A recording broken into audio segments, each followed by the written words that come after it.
there. And welcome. We are Lost Caravan RPG. We do one-shots, we do mini-campaigns, we do long-running campaigns. If it's TTRPGs, we pretty much do it all. We are playing one of the tried-and-true classics, the game that most people these days will say was their very first introduction to tabletop gaming, D&D 5th edition. It is certainly... I think it was the very first tabletop game that I played, actually. It was this, and then Pathfinder 1st edition. So yeah. This game will always have a special place in my heart. But, before we get into too much of the nitty-gritty details for tonight's game, I want to just run through a few quick announcements. So, coming up tomorrow, we have a one-shot in some Pathfinder 2nd edition. Currently my absolute favorite TTRPG. And Thursday, we have a game of Slayers, which still an adorable combat-focused game, but it's really unique in the fact that each class actually has their own combat mechanics. That was very unique and adorable, and I'm excited to get to play it. We have our usual schedule on Saturday with our game of Pathfinder 2E in the morning. And then Sunday, we have the resuming campaigns plural, of our Lancer games. Our early Sunday morning and then our Sunday afternoon. Both of those games have been an absolute blast. I cannot wait to see where they go. We're also going to be putting out our April schedule very soon. So, if you like what we do here on our little corner of the internet, you can find a link to our Discord down below. It's where we post all the casting calls for our upcoming games, where we post all the information, and where we just generally hang out and be nerds. As I'm sure all these wonderful people around me can attest, it is a lovely place to be. Also, you will notice that the tokens that we're using tonight, they were made in a website called HeroForge. They not only can you customize your own minis, even paint them, but you can order them, have them sent to you, and have them in your physical hands for when we can roll dice in person again, whatever the heck that might be. We have a affiliate link with them, which is amazing. I think one of my mods is about to post that in the chat. I hope they are. When they do, you can use that link and get some cool Hero Forge stuff and support us in the process. If they aren't, it's on a timer, so it'll come up eventually throughout the stream. So, oh no, you have to hang out with us for a little while before you get the link. Oh darn. I think that's pretty much it for our announcements for today, unless one of my mods jumps on and immediately yells at me. I'm going to go around the table and let you guys introduce yourselves, give a quick description of who you're playing tonight, and I might ask you a real quick character question. We'll start right there above me with the lovely Aaron. Hello. My name is Aaron. I will be playing Ferbast today, a Tabaxi cleric. Cleric.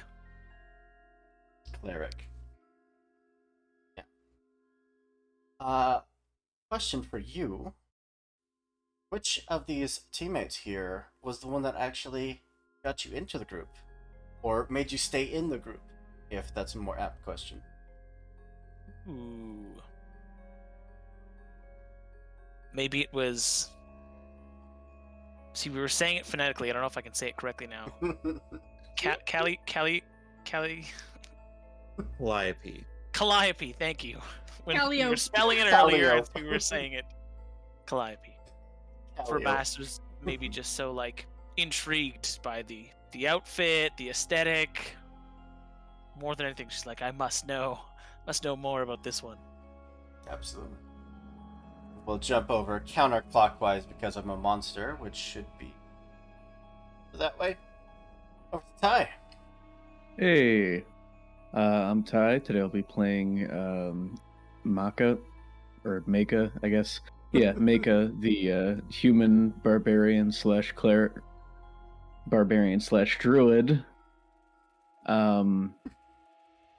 Yeah. Yeah. So, for anyone that doesn't, I guess no one else would know, but we had a discussion of how to pronounce that name. It even got posted in chat. And the two times we have mentioned this name, both times it's been wrong. It is Maka. Maka. We'll get it.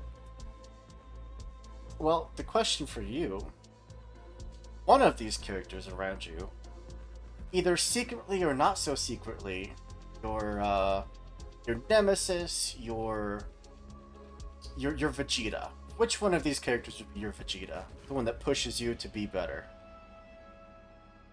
I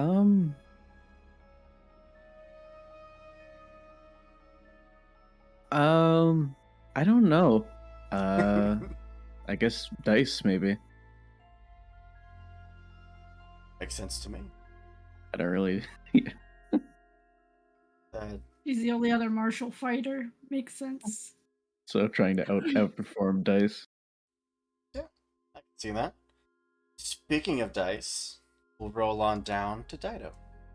Hello, I am Dido. Tonight I will be playing Dice, the Valor Bard that thinks she is a monk.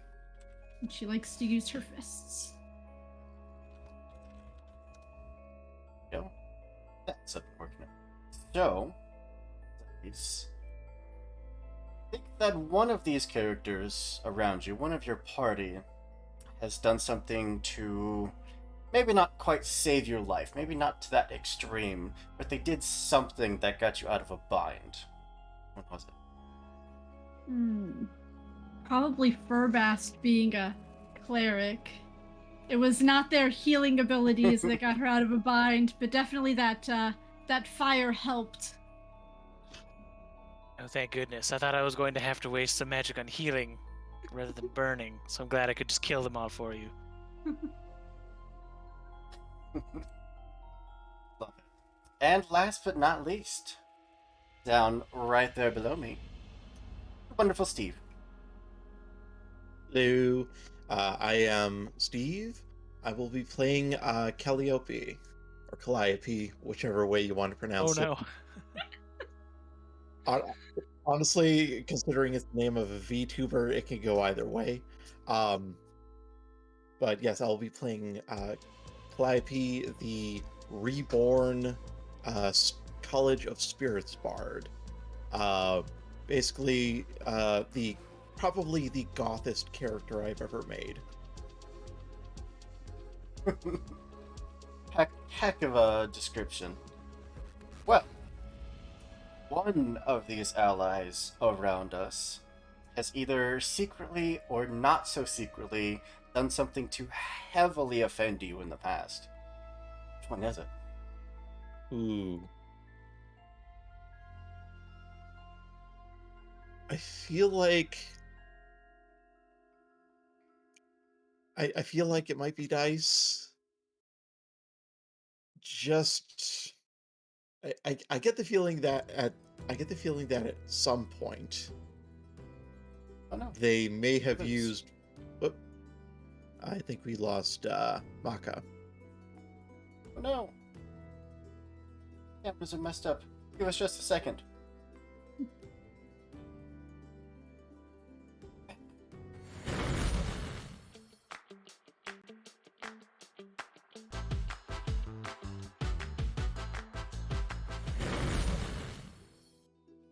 Alright. Sorry about that. We are having a few technical difficulties, and while you may notice the cameras are out, but they'll come back just as soon as we get all that settled. Anyways. Over. so that I can at least get us a little bit of backstory and get us into the setting. Let's put on some appropriate music.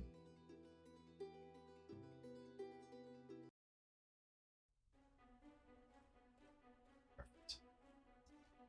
All right. Well, word has been spreading through the kingdom. The local wizarding guild has been looking for bodyguards for special assignments.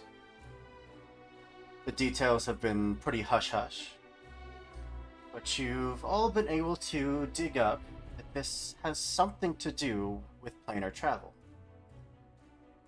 Asking around to the local cities around the Wizarding Guild, they've told you that the inhabitants have been sending out their minions and recruiters to find anyone skilled enough in combat that's looking for work.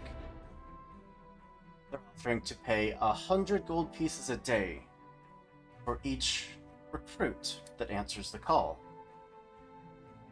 including, of course, housing and meals and basic supplies. You'll be well compensated.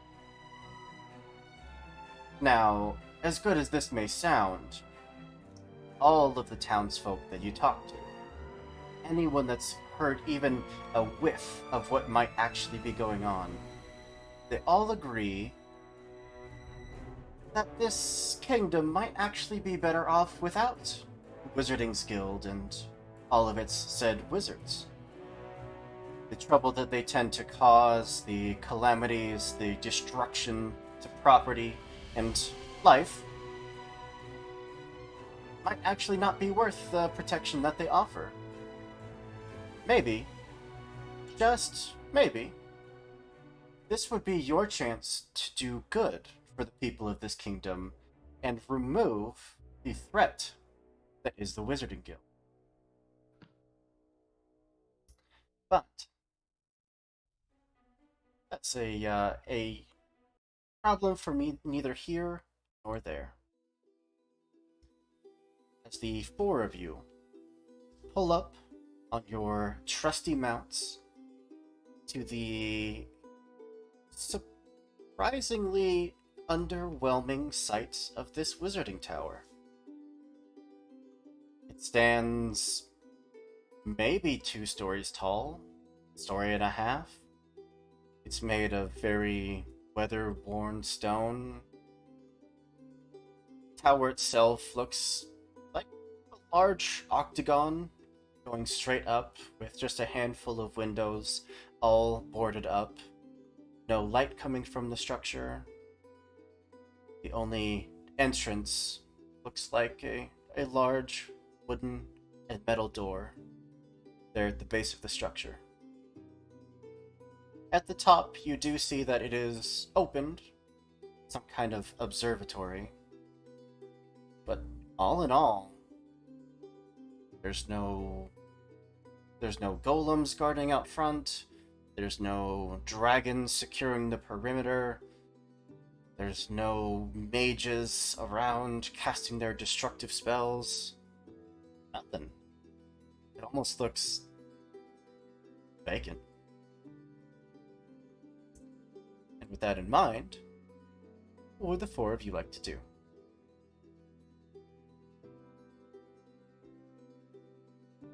Well, I am immediately suspicious, Ferbast says to her companions. I mean, you would think some high-level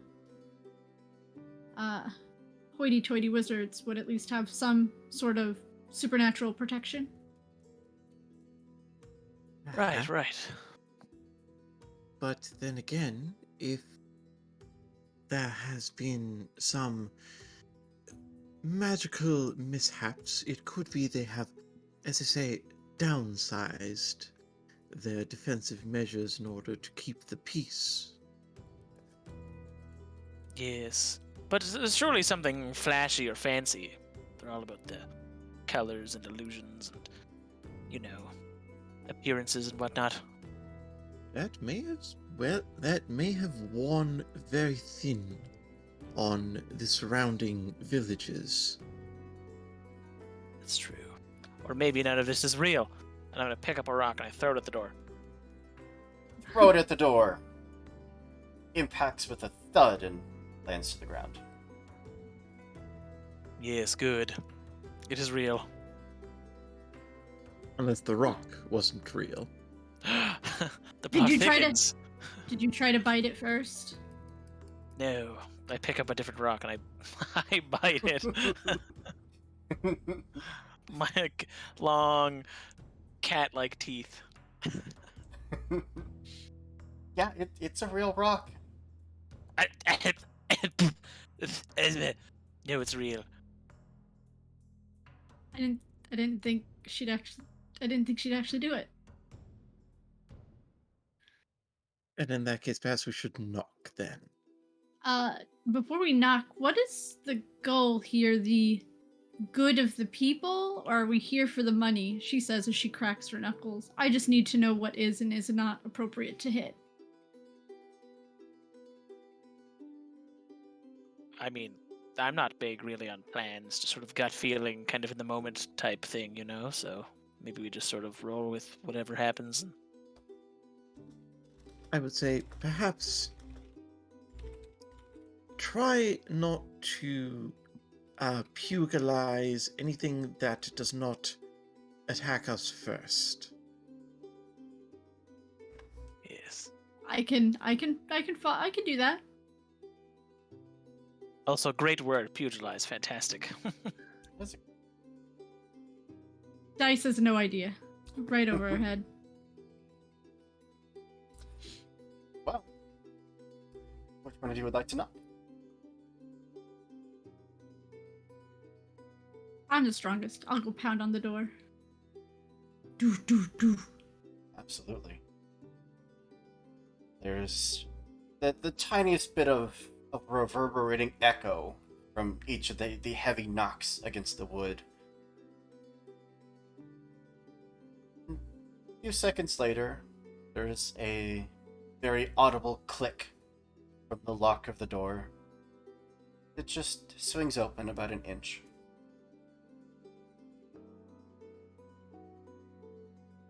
We heard there was a job here. She turns around. What was it exactly? What were bodyguards? Bodyguards, yes. Bodyguards. No voice calls out, no sounds, or just very slightly opened. Maybe they've already been overrun. Let's have a peek. I'll open the door more and take a step inside. Then let me move you guys over. When we step in, Nice. what is the lighting situation? Because I am just a human.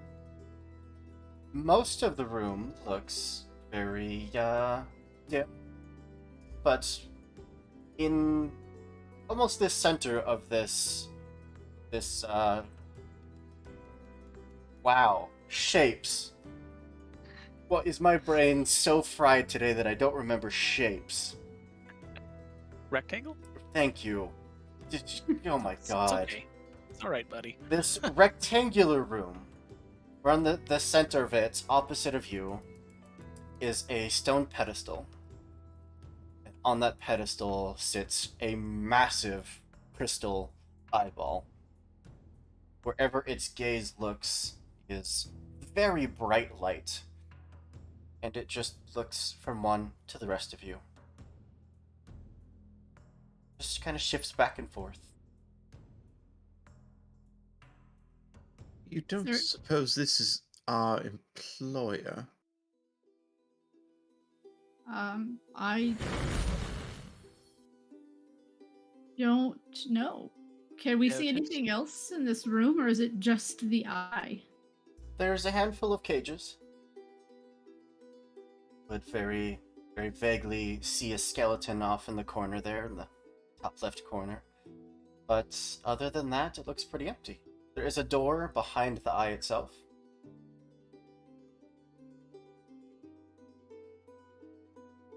Burbast would like to start.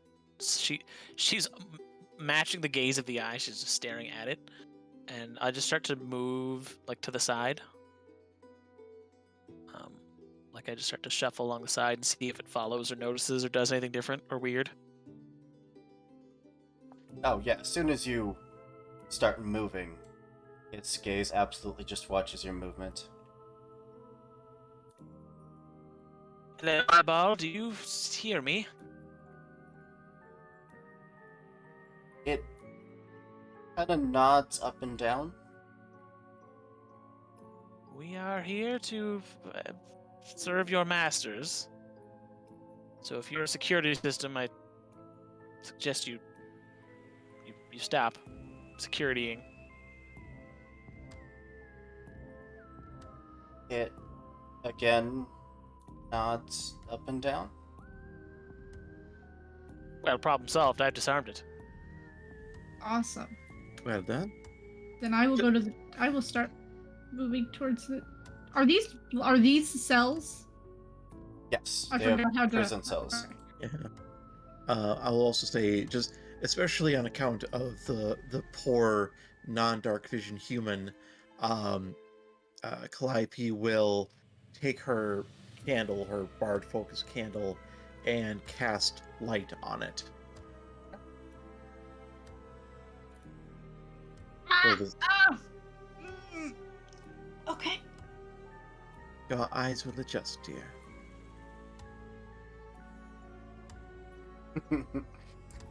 Well, Yeah. yeah, you are free to move about the room. Hey, Furbast, how about you move, I move, and we'll see which one the eye follows. 3, All right. 2, 1. She moves. Who's the eye following? It does its best to shift to both of you, just back and forth. We've confused it. Good. Although I don't think it's hostile. I don't know.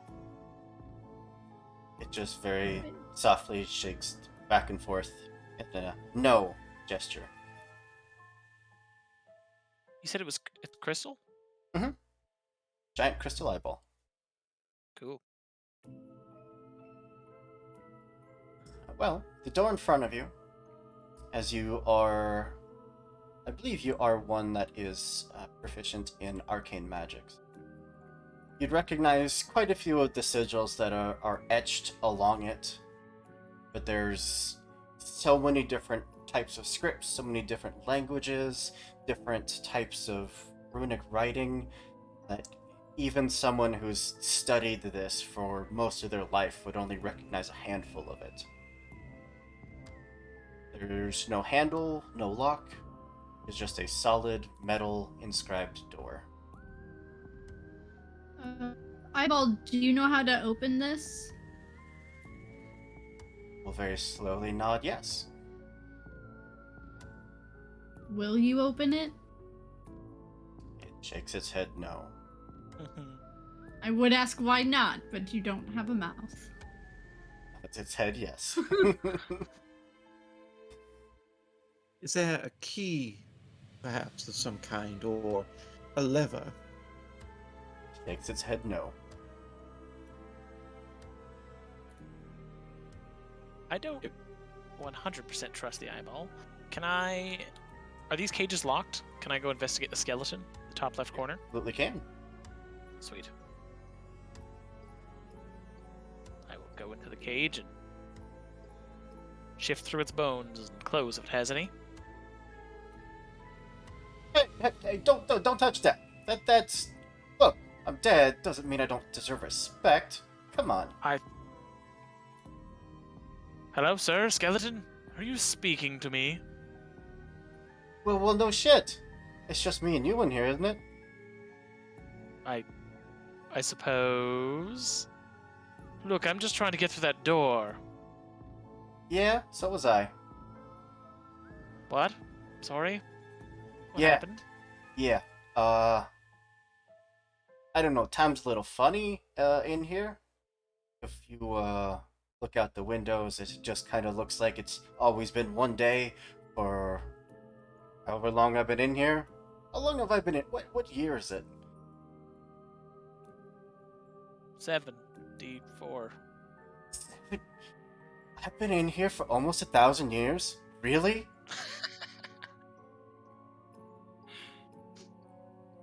I 1,000 years.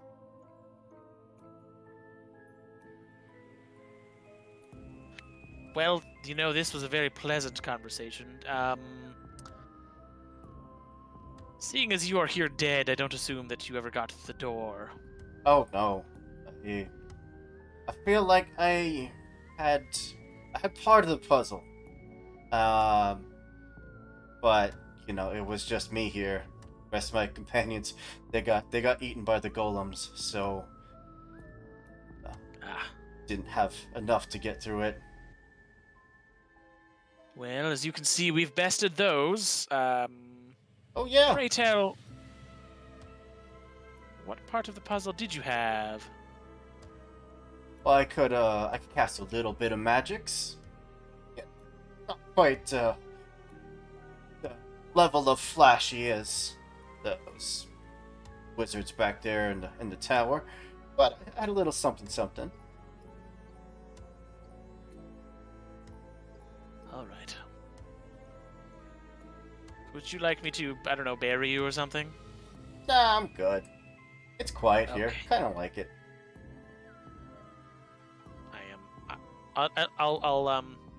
I'll like position him so he can see. I don't know like how good he can see the room, but so he can see better.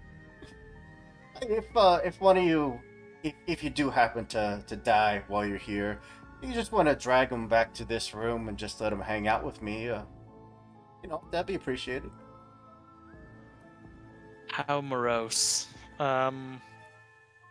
Goodbye, and I just back out of the cell. And I look at my companions and I'm like, not really useful. Well, it did seem to mention having part of the puzzle.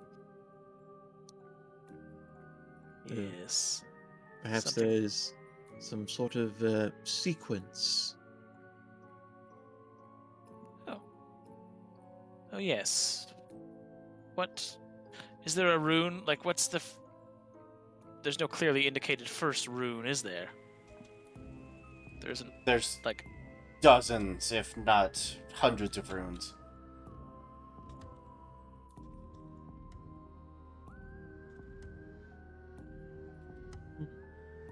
Did any of you read them? Because I cannot. Are they in like a specific language, or are they just magical There's- runes? You see Elven, and if any of you know Draconic, you would see Draconic, Infernal, Celestial, Dwarvish, Gnomish, Halfling, anything. Yeah, Calliope does know Draconic and Celestial, if that helps any.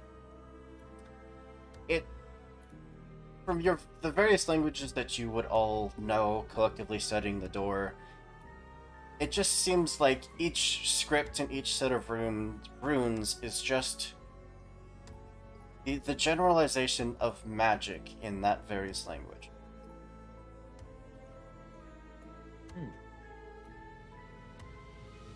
all right. I'm going to do it. Everybody get ready. Okay. She slaps her hands together, her furred hands, and she pulls them apart. There's like almost like liquid fire, like magma, and then she hurls a firebolt just at the door.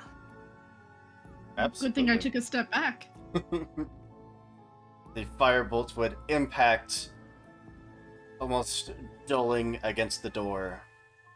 No blowback, no reflection, no explosion of fire. It simply impacts and is dulled.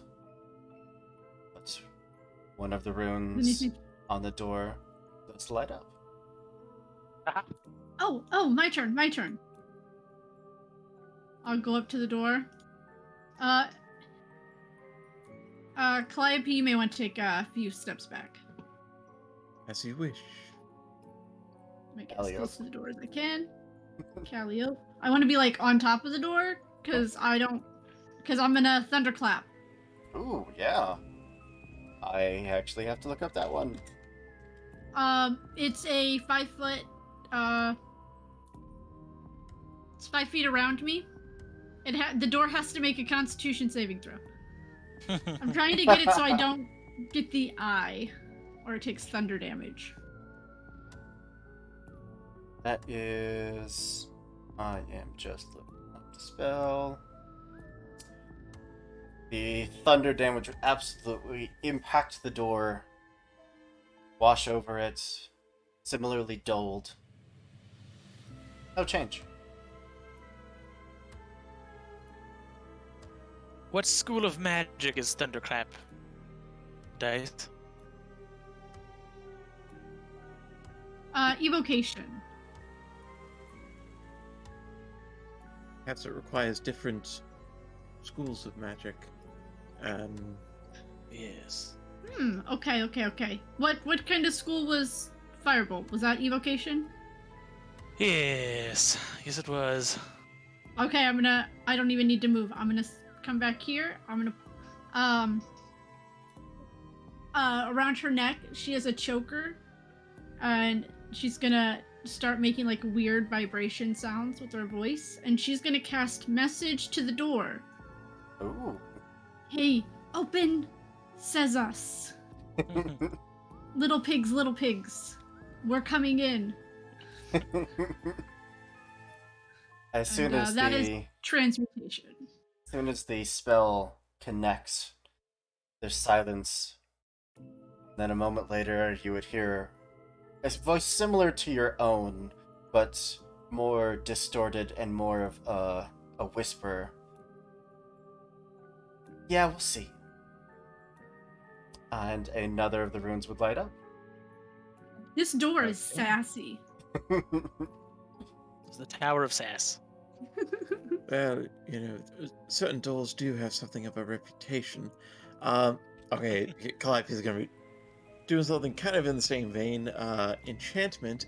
In this case, Vicious Mockery. She's not going to necessarily directly address the door. She's going to draw on one of the many phrases she's learned to delve into people's psyche. So she kind of holds her kind of weird divination candle that starts to just slightly flicker, and she says, "Your soul is forfeit." She'll cast Vicious Mockery on the door. In addition to one of the runes lighting up, a third rune, a phrase would also light up for just a moment. Do any of you speak Halfling? Definitely.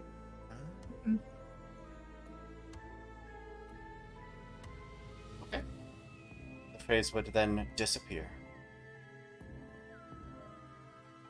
No, Excellent. common and deep speech. Why I took deep speech, I don't know. So let's see, we have currently evocation, transmutation, and enchantment. I've got another. And I step forward and I will cast guidance on the door, which is divination. And as I do, I whisper into the door. I'm like, she didn't mean it. It's all right. Another of the runes would illuminate, as well as, for just a brief moment, a handful of other sigils across the door, which some of you may or may not recognize as being some of the symbols of the deities here on the material plane. Excellent. I believe we're missing abjuration, illusion, and necromancy. That is correct. And conjuration. And conjuration, correct. I do have a conjuration spell, however, it is not one that I would invoke lightly. I do have a few things for necromancy and illusion. As far as cantrips go, I am out. Cantrip Dice? wise, that's all I've got. I have a necromancy spell, but it's not a cantrip. Well, if we have to use spells with more energy, perhaps we should split it up. How many are we missing? 4. 4. Well, Necromancy, illusion, abjuration, and conjuration. Yes.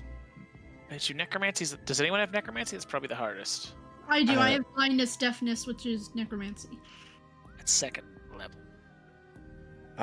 Calliope has inflict wounds, but she's able to cast it without a spell slot once. Can you still cast it after that, though? Correct. She can still okay. use spell slots for it.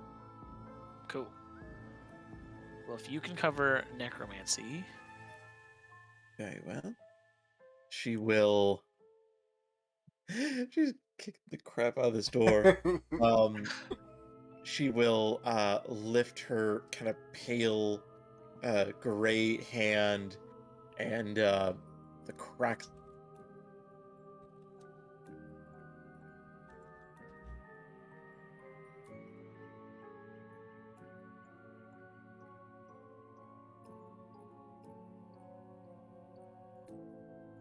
Oh, sorry.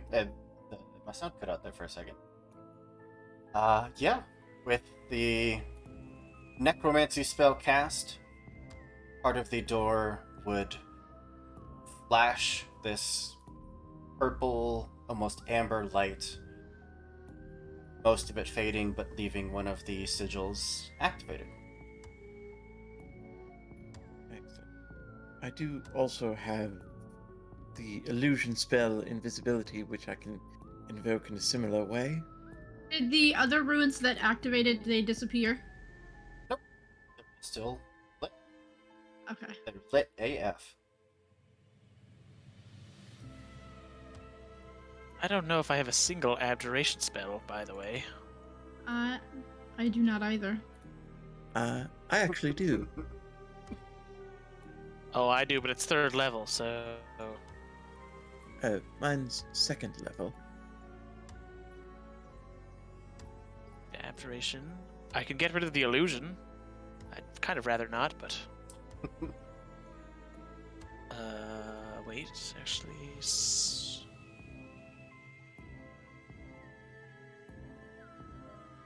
I also don't know about conjure. Oh no, hold on.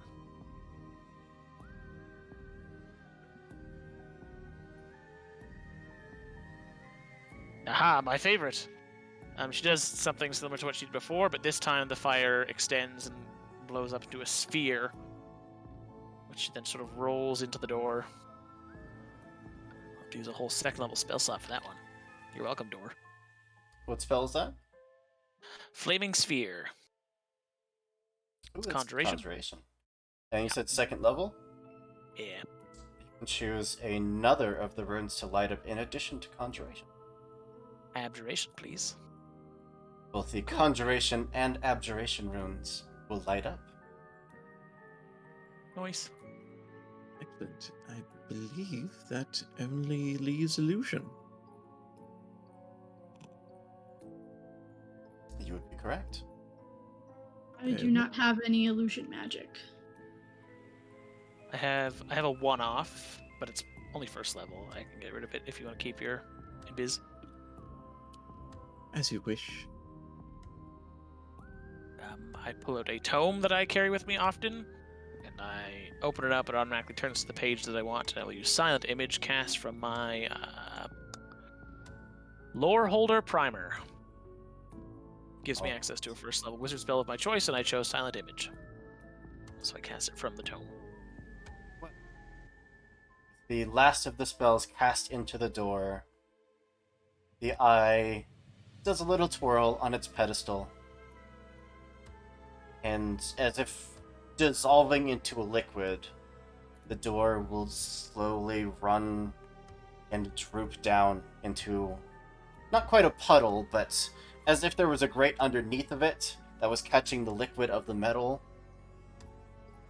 until there is nothing left in front of you. And the door will open. Well, that is certainly fortuitous. Immediately, staring inside the room in front of you, you see 4 tiny little goblinoid-looking creatures, each one a different, very vibrant hue. One red, one brown, one blue, one a silvery white. Each of them holding these various 6-inch wide gemstones of almost identical colors. They would look towards the now open door, all scream bloody murder, and then dash off to the left and right, going straight through the walls and doors next to them. You said there was red, blue, silvery, white. What was the fourth one? Red, blue, brown, and silvery Brown. white. Blue. And they all had Wow. corresponding gems. My goodness, what horrible little creatures. We Jeez. mustn't judge. They may be allies in this endeavor. Oh, all right. Should we chase after them or just let them be for now? I would perhaps say leave them be for now until or unless they require capture. I don't know if those pendants did seem important, but it may be we do not require them. Is there anything else in this room on the walls or? In that room, you have the door to your left and right. There's a few Mhm. sconces on the walls. The door in front of you, however, has 4 sockets: north, south, east, and west. I think we're gonna have to get those gems. Sadly, I do believe you're right.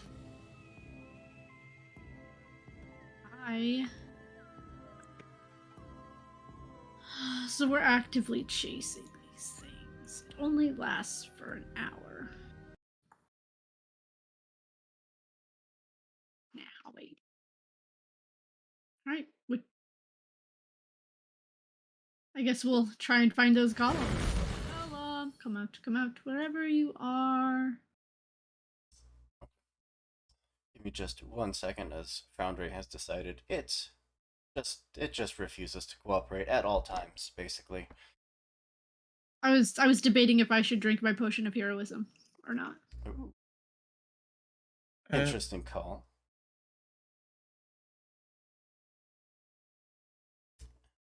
There we go.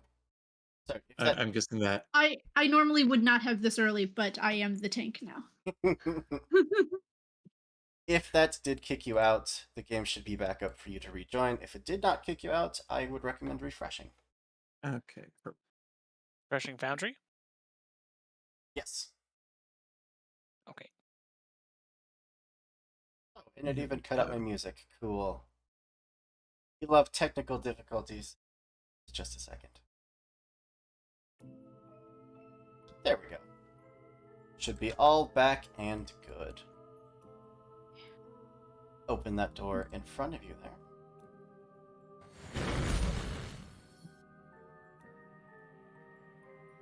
I said open the door. Why did you shut? There it goes. Yeah, I would be the first one to go in. Stepping inside, you would absolutely see one of those creatures just hovering around the soup pot here in the kitchen. Various ingredients strewn about the room. Though every single ingredient here looks absolutely pristine, as if it was freshly brought out today. But, Does this look like a kitchen? oh yeah, it is a kitchen. The creature hovering in the air there with the gem in hand lets out another screech Hey, buddy. I don't want to hurt you. Just give me the gem and you can have a wonderful dinner. It continues to hug the gem as absolute tight as it can. Continues to look around the room for some kind of exit. Its screeches kind of seem like they're forming some kind of language.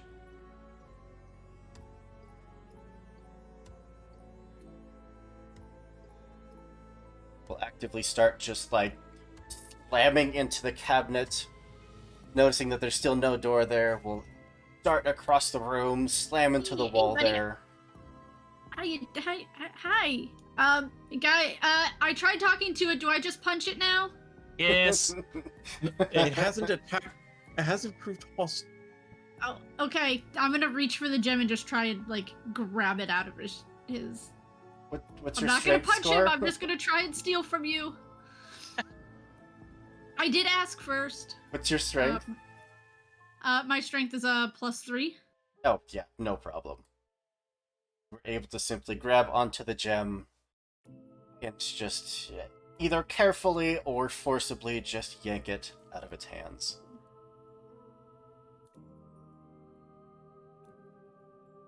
We do apologize, but we are in great need of further passage. Its cries go from being panic and screeching to being very sad. More Aw. tears than anything. And dice in your hands. The gem would start to hum and pulse. The doors closing behind you all. Oh no. And the floor of the room starting to turn grittier, actually breaking down into very loose sand.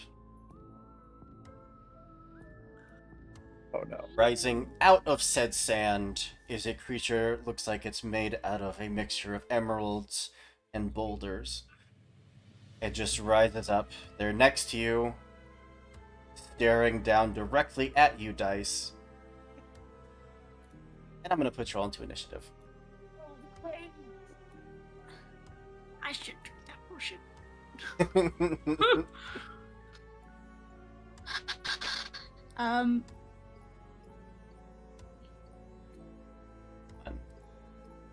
There we go. If you don't know, you can right-click that the combat tracker there on the menu bar on the right, and it'll pop out the tracker for you. Which I will Which do one's for the- the chat. It's the one that's like a closed fist. Aha. Oh boy. Oh, and if I click it, it rolls. Cool. Yeah. Very handy. And So very Calliope, nice. do you want to roll? I can always roll for you.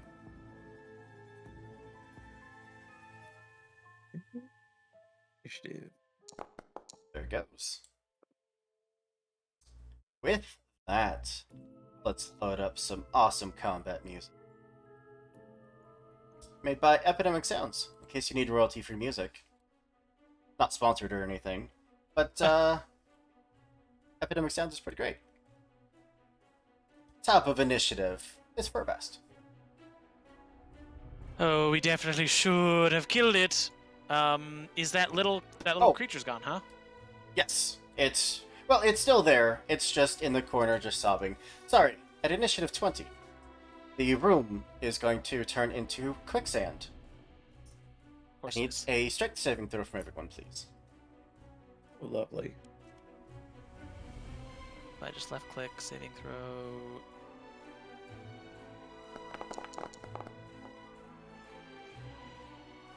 Ooh, 22. No problem. 7. That's a problem. Uh,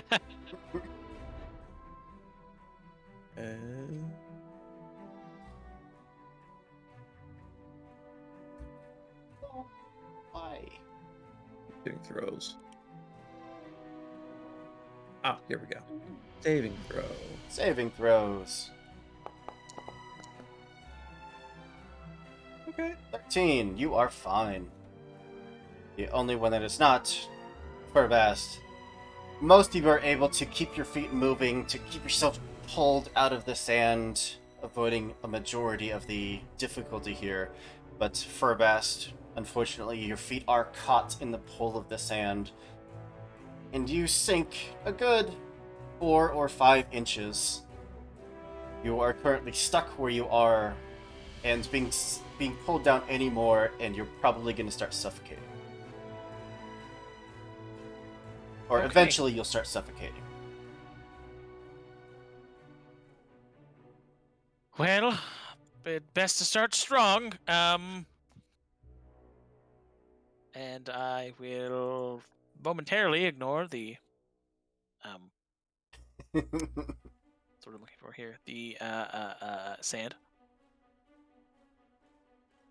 And let's hit this thing with a fairy fire. Ooh. Love it. Her claws begin to sparkle and glitter, purples. And then she sort of washes her hands through the air, and it spreads toward it. It needs to make a dex save, and my DC is 15. 2.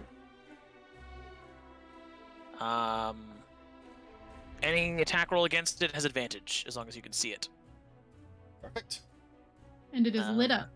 It is It is lit AF, fam. AF. Is that you? Yep, that's... I can't move. I assume that means I'm restrained. Is that the description? Yeah. Yep, that's me. Let's... Furbast, I suggest you try and get yourself out of there. And for my bonus action, I will give Furbast Bardic Inspiration, which can be used on pretty much anything that you do: saving throws, ability checks, damage, attack, AC. Because you're just that good. And for my action, after she says that, on the last word, she doesn't even close her mouth, but she looks towards this hulking sand creature, and her mouth opens up like wider than it probably should, and there's just this screech that comes out, like this high-pitched screech, and I am going to cast Shatter. Ooh. Which is a 10-foot sphere. So I think that's all of him. I would say so, yeah. Oh, no. Did not mean to click that. That's the one I wanted. There we go. Oh, no, gross. That looks awful with this color scheme. Ignore me. I was trying to give you some fairy fire effects, but it looks gross. So I believe So that's a Constitution saving throw. actually kind of good at those. Not the worst damage, but Usually, but that's a 7. 15 thunder damage. Oof.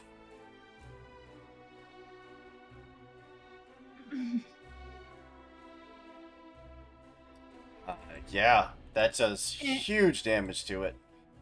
And I would like to use my movement to kind of move between this thing and my friends, Go for so it. that I can kind of block the path. The thunder damage seems even more powerful in this enclosed space. Does cause you all have to cover your ears for a second as it echoes out, but it looks like it tore a whole chunk of its armor just to smithereens. That's you. The Earth Elemental is gonna go. Being the one not only with the gem, but the closest, it is going to take both of its slam attacks against you. First one, normal, is a 14. Misses. It would be great if I could roll above a 5. There you go. Still rebarbs. You I had figured. to say it. It's fine. Last time he did, that's okay. It still hits. So it's not a crit though. Oh, I'm sorry. I forgot you have that thing. Furbast has that thing. What That's thing? okay. Yeah, that negates crits. Nope. that was Ty. Never mind. Your companion that got eaten by the golems. Yeah. 26 will definitely hit. It's a whopping 8 points of bludgeoning damage. The first fist comes down, trying to slam onto you, but just strikes sand. It catches you with the upswing. Almost like it's aiming for the gem, trying to knock it out of your hands, but happens to catch your chest and your chin in the process. I think Dice would definitely do that, like, slow motion, as she gets hit, just to make it, look cool. Oh, yeah. It's all about appearance. Calliope. All right. This doesn't seem like the kind of thing that's gonna be damaged by Yo Mama jokes.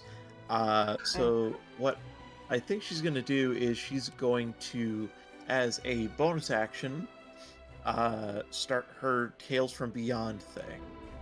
Ooh. So, determine Tale. Roll a d8. And we see where that goes. Okay, that is a 2. Oh, this is interesting. Hail of the Renowned Duelist. And thank you for moving that golem so close, because this one involves a melee spell attack. Anytime. Let's see. You have advantage. With advantage, yes, thank you. Thing would be so +6. Also the fire effect for the fairy fire. Nice, good. That's good.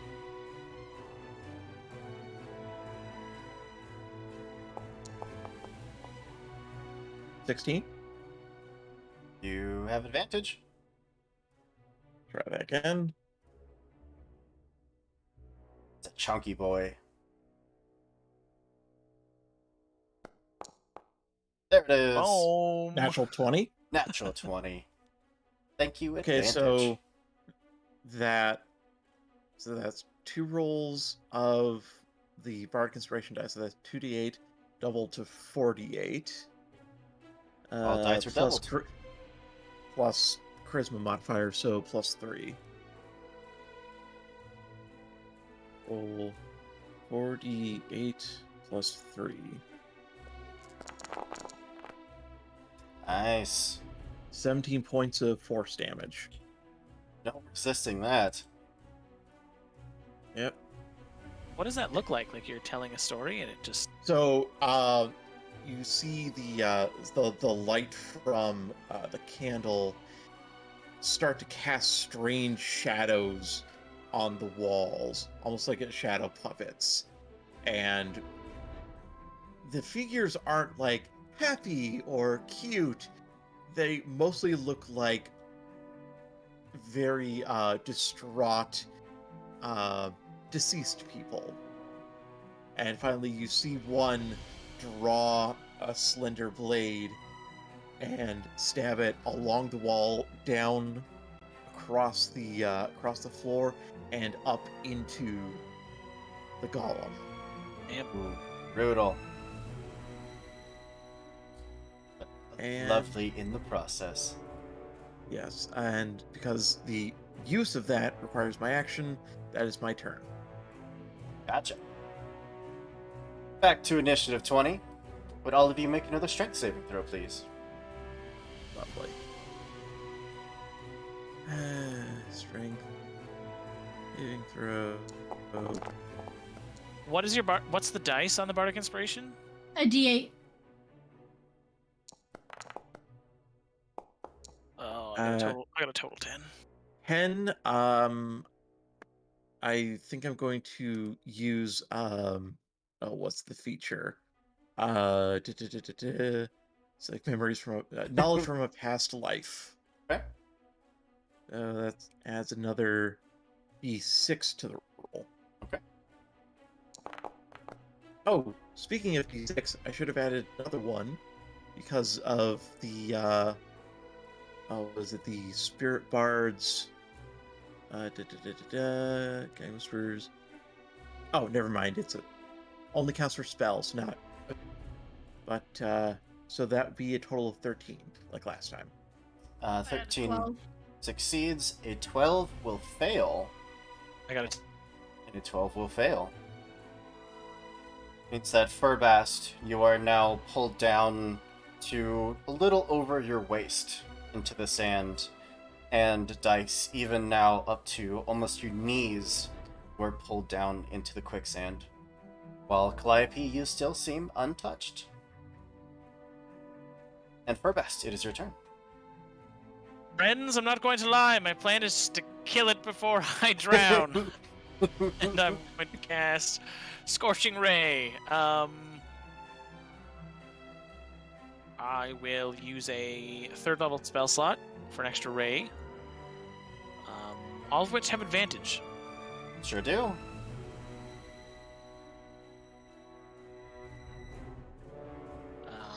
So it's Ray 1, Ray 2, Ray 3, Ray 4. And they're all going to get a total of +7. So that's a 15 to hit for the first one. The first one will miss, the rest will hit, with the last one being a natural 20. 2, 4, 6. So that's 2, 4. That's 8d8 total. Which one's d8? There it is. Yeah. Fire damage. Hopefully it doesn't resist any of that, but she just lifts up her hands. 4 beams of fire go flying out from her. Resisting any of that fire, it just impacts, taking chunks of its body off. Her like very much like an anime character. Her pupils are like little flames now. Nice. Her tail's wagging in the sand, and yeah, I can't move. I don't really have a bonus action, so I'll just chill. Yeah, Alright. just hang out. Nice. I wanted to cast Thunderwave, but I think Calliope is too close. 'Cause it's a 15-foot cube originating from me. I can't really see all of the lines, but I actually think they're both in there. So, I could punch this thing twice, Touch it. or I could Thunderwave. I'm gonna Thunderwave it. No, not Thunderwave. Thunderclap. I'm gonna Thunderclap it because it's only 5 feet around me. Absolutely. So that's a con save. Yes. See if I can roll above should 5. I Technically above mean, a 5. it's only 6 thunder damage. It is 12 thunder damage. Oh. Okay. It seems Good to know. especially vulnerable. Oh. Guys, he doesn't like the big booms. Is it almost dead? Again, everyone has to cover your ears. The room is just filled with this massive sudden sound. Anything else? Is it almost dead? Does it look? It's pretty badly It hurt. looks pretty bad. It looks pretty bad, I gotta say. Good. Anything else? I'm gonna use a bonus action to give another bardic inspiration to Furbast to try not to drown or suffocate. Love it. Nice. You're currently my favorite. Elemento's going to step forward just a little more. Furbast, you are so close to being consumed by the sand. First attack is going into you. You can use this to add to your AC if you need. A 26. I don't think a D8's gonna help me. Yeah, that hits. Oh, it's too late. That is 10 points of bludgeoning damage and a strength saving throw, please. Another one? Because you're already being consumed by the quicksand, the fist is going to try to hurry up the process. Hey, 15. 15. You are on stage 2, so that's a success. goes. Hello. I rolled a 15. Yes. Now we can, yeah. Okay. Yes, a 15 is a success. So you are not pushed further into the sand, but we'll try again. Oh, Wait, it had Conce- advantage on the attacks? no, you'll attack once. Oh, I see now. Concentration check, Concentration please. check. And I'm also going to use my reaction, I'll remember this time, to use Warding Flare when it attacks me. Saving throw normal. Natural 1. Fairy fire drops. Rip. I use Warding Flare the second time it brings its fist down. She just holds up her hand. There's no directing it or control. No finery to this. There's just a bright flash of fire. Ooh. And it has advantage on the attack roll against me. Advantage? Sorry, it has disadvantage. If the golem can't be blinded, it's immune to this feature. I don't assume that.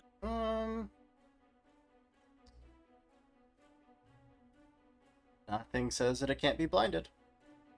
Okay, so it has That's a disadvantage. 17 to hit. That is still a hit. You can use your bardic inspiration, or did you already use it? I didn't, but I feel like I might Reaction need to use it. I don't know. Oh, I'm it gonna is. It is a reaction. Okay. You just I'm gonna used save it either way, just because I might need it to pull myself out of the sand. Oh, 16 points of bludgeoning damage and a strength saving throw, please. hold on, doing math. Math in my game? Never. it. Oh my goodness. No problem. Trying to shove you into the sand and you're just not having it. That's a strength. Flyby. Yeah. This thing is a pain in the butt. So I think Calliope is going to kind of reach out with one of her hands, once more crackling with necrotic energy, and she's going to hit it with a second level inflict wounds. Fairy fire is gone, just so you know. Fair enough.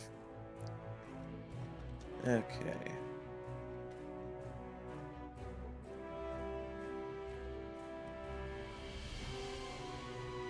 Yeah. Hold on. Oh, okay. Cast spell. Hold on.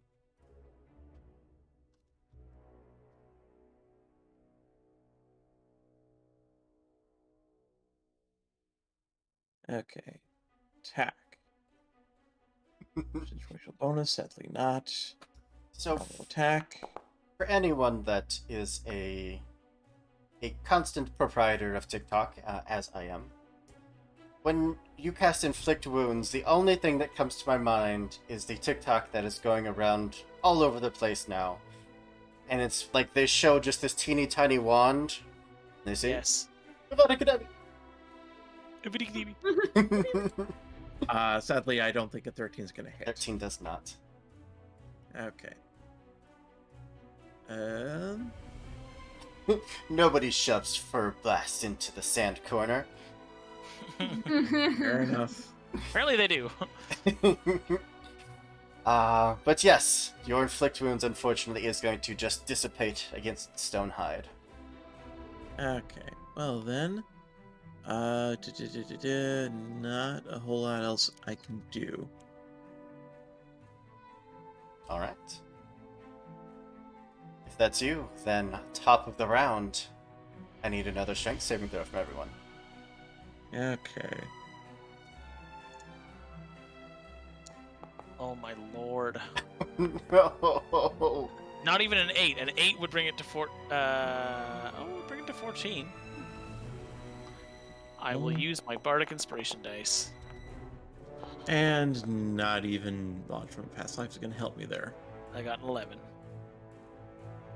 Yep. I see an 8, Oh, we an 11, and Calliope. It's a Six. oh no, Calliope isn't rolled yet. Oh no, you rolled a No, 2. Calliope got a I 2. did. I got it too. Hey, don't give your curse to us.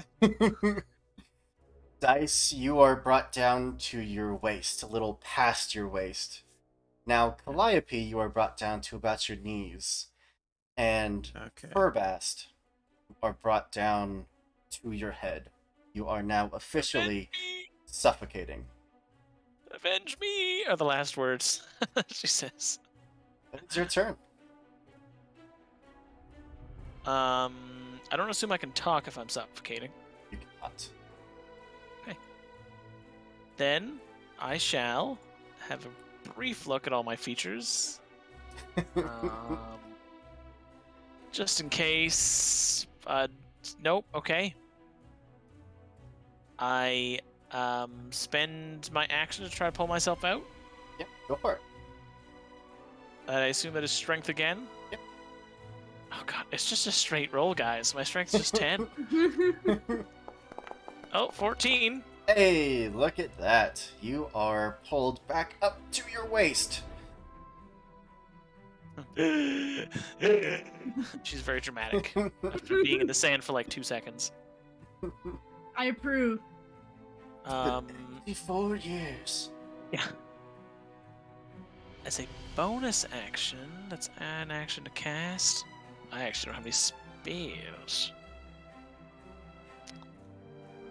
Stupid without spells. No, they're all actions. I think that's my turn. Yeah. Alright. Nice. I want to punch him, but I'm gonna scream at him again and cast Thunderclap. Let's see if I can roll above a 7.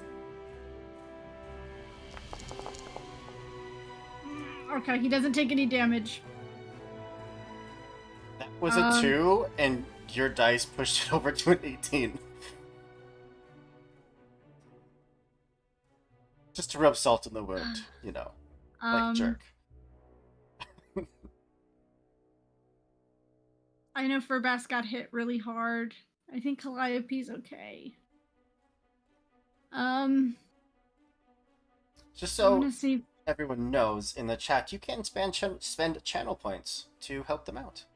By doing things like giving back spell slots, giving luck, giving magic items.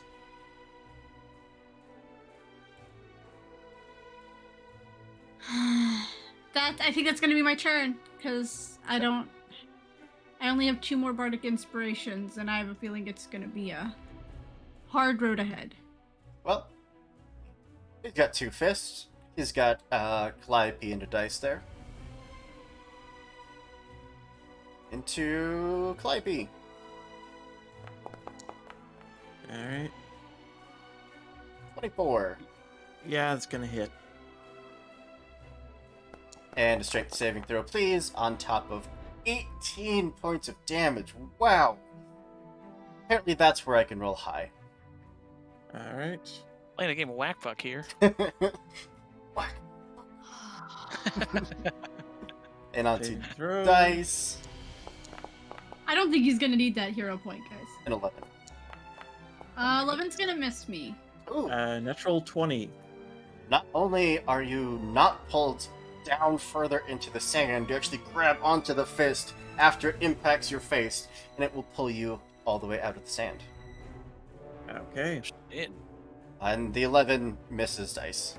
Unfortunate. Yeah. Speaking of, Calliope, as you have it, you're just dangling there like inch or 2 off the ground, hanging onto its giant fist. You're up. Well, you know, it's I'm already touching it, so I think we're gonna go with a first level inflict wounds. Yeah. Go for it. Okay. Yes, spell.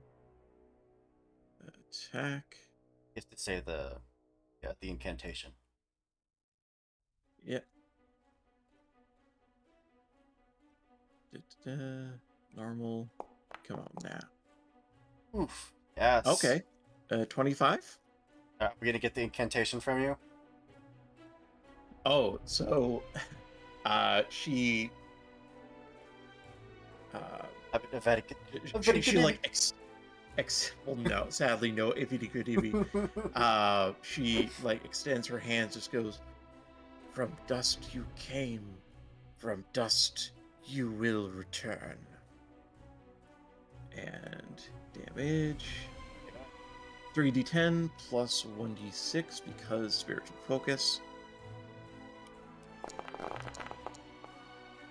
12 points of necrotic damage. How would you like to do this? I think she's just gonna have the. So I always picture necrotic damage as just like entropy. So it's almost like the darkening in Dark Crystal Age of Resistance, where these dark veins just start spreading across the body as it slowly crumbles back into dust. Love it. As its body slowly deteriorates back into just rock and sand, the room also starts to return to normal. Letting all of you go, letting you climb your way out of the pit that's been trying to suffocate you. And then once again, the room is just a kitchen. Is there any food in this kitchen? You said Oh, that of it course. looks like there. They were in the process of making a very delicious smelling stew.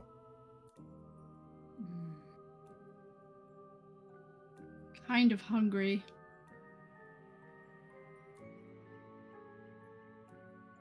How do you- hurt is everyone?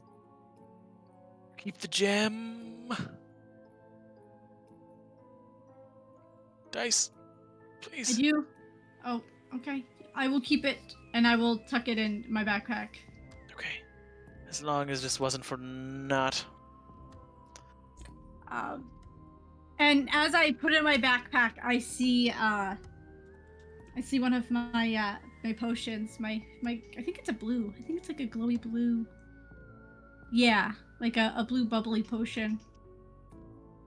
I pull it out and I look at it for a second. I think you need this more. And I hand my potion of heroism over to Furbast. Oh, Yeah, we have faces! Thanks to our lovely mod that hopped in and filled the spot. Andrew gave us our faces back.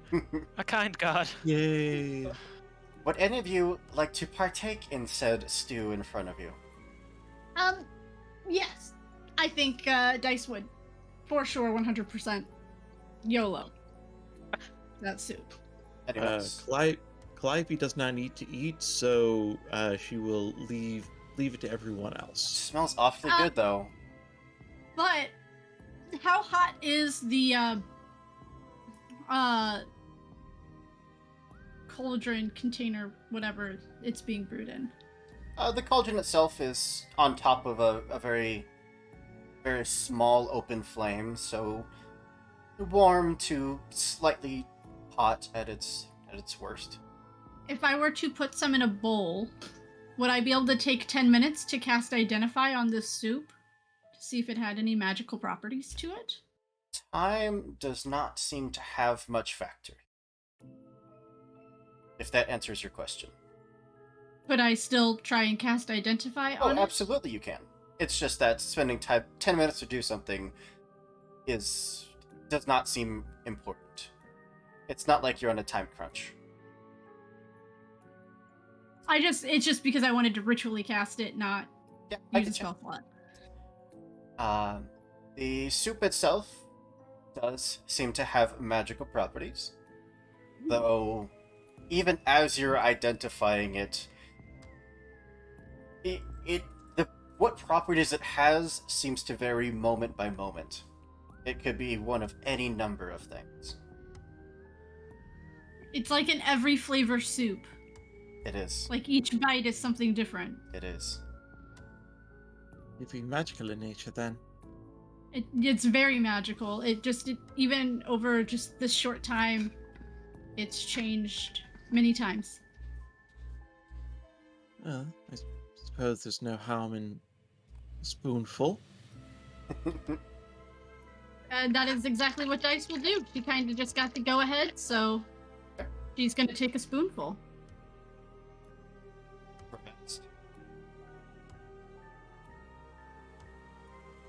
Yeah, sure. Would Yeah, each of you I roll will as well. a D100 for me? Oh, lovely.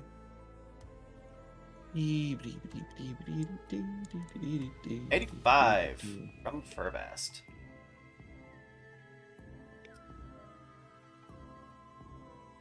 74 for Calliope. 85. Ah,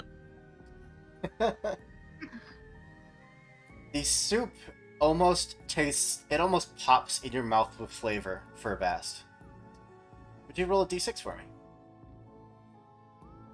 Summon 6 elder demons. 3. Choose 3 skills that you are not proficient in. You are now proficient in those skills. Oh my god. Oh, wow. I see Calliope with a 74. Mhm.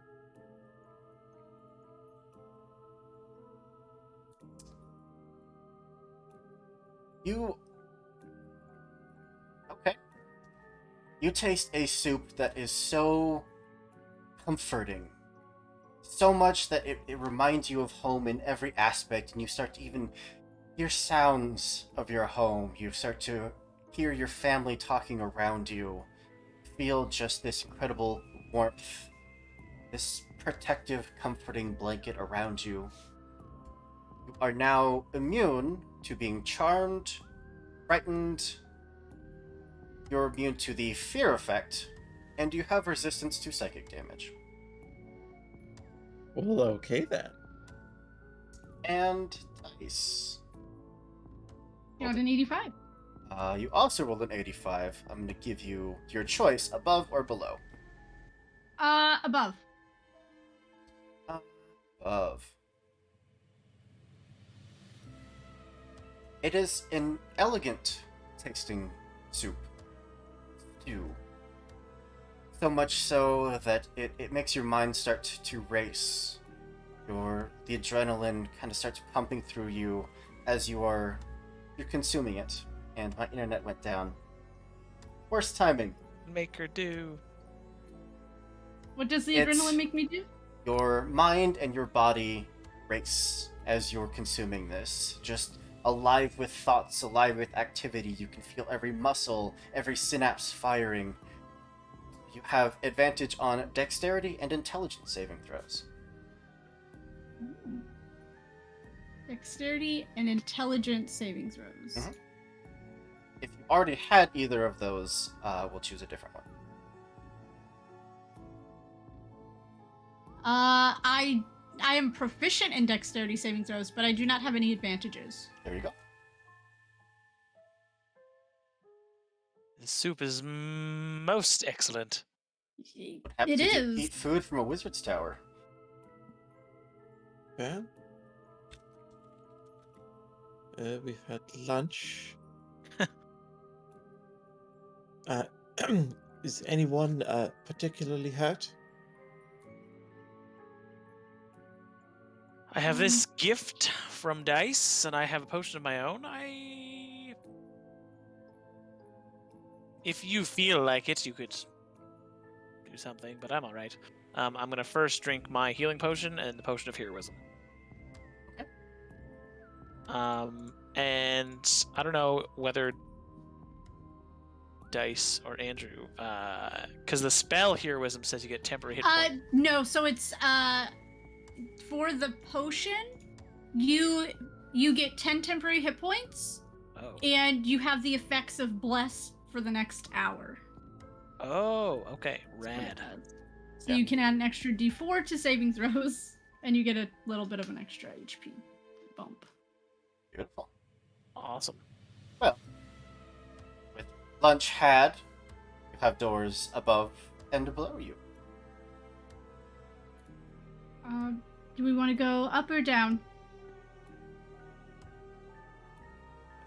Well, closest to the southern door. Perhaps we'll try that. Sure thing. And we want to open this door. Should be I able wanna to open click this it and open it. Can I? Oh, I can. Okay, cool. Oh, that's neat. I want to take a look inside before I walk in. It looks like a pantry, storage closets. There's boxes of supplies, various ingredients. Got it?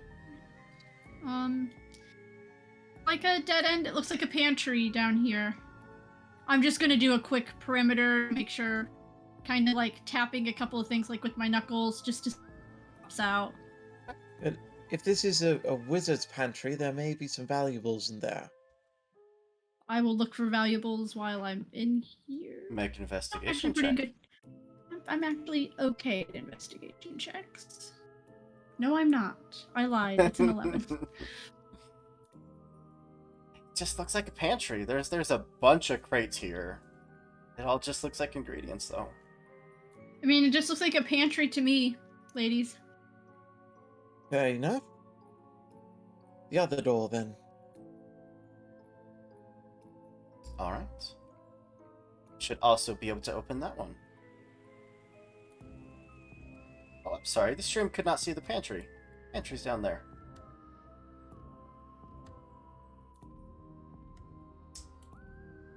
Let me move token around so you can all see that pantry. There it is. Now, up above you, it looks like a bed chambers of sorts. A small dining hall / study, maybe.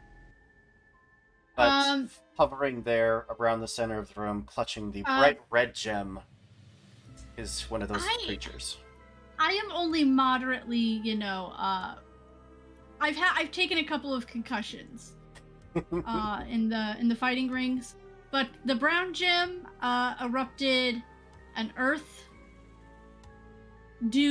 Does Dice know what that was? I know Dido knows what that was. That was absolutely an earth elemental. Okay, an earth elemental. This one it looks red. It's red, right? It is red, and it is Fire. screaming. So, I mean, do you want me to try and go take it again? And we know it's going to come out this time. Angry gremlin, we are akin, you and I.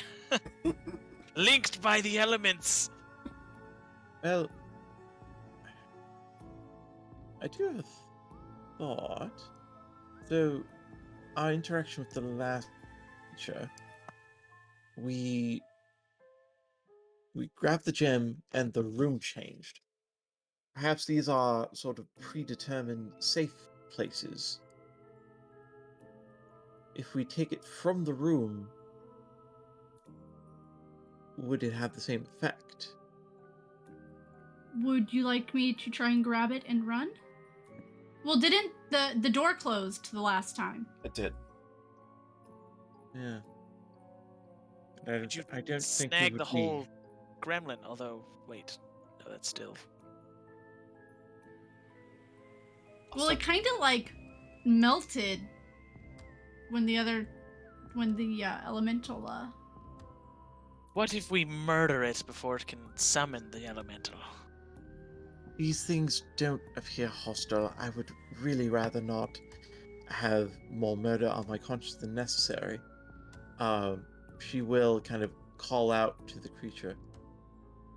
We do not wish to visit violence on any beings more than absolutely necessary. We wish only and inquire of services. If you come with us willingly, I promise we will not harm you. It slows down the screaming, just kind of hovering in the air, clutching the gem to its chest. It looks at you. One of the hands just kind of reaches out towards you, its open palm, and then curls most of the fist down, most of the fingers down into a fist, except for the middle finger. I Right. think he is engaging in foreign relations. Yes, I am familiar with what fipping the bed means. Listen, you winged fuck. We'll just continue to back up to the back of the room. Knowing what is about to come, I'm going to cast heroism on myself. And then I'm going to go try Oh, and take... I'm so sorry. I'm late playing this, but I should have played this when you were in the last room. I was going to, and I forgot. Forgive me, pretend I did this like 2 minutes ago. Good soup. It was a good soup sound. Oh, okay. Okay. But please, continue. So every 6 seconds, I'll get 4 temporary HP. I think. But I'm gonna do what I did the last time, and I'm gonna try and go take it. Calliope makes so this seems to have some furniture in here. Mhm. Considering the floor turned to quicksand last time, she's going to attempt to get up on like the stools or the table. Everybody get in position. I'm gonna try and steal it.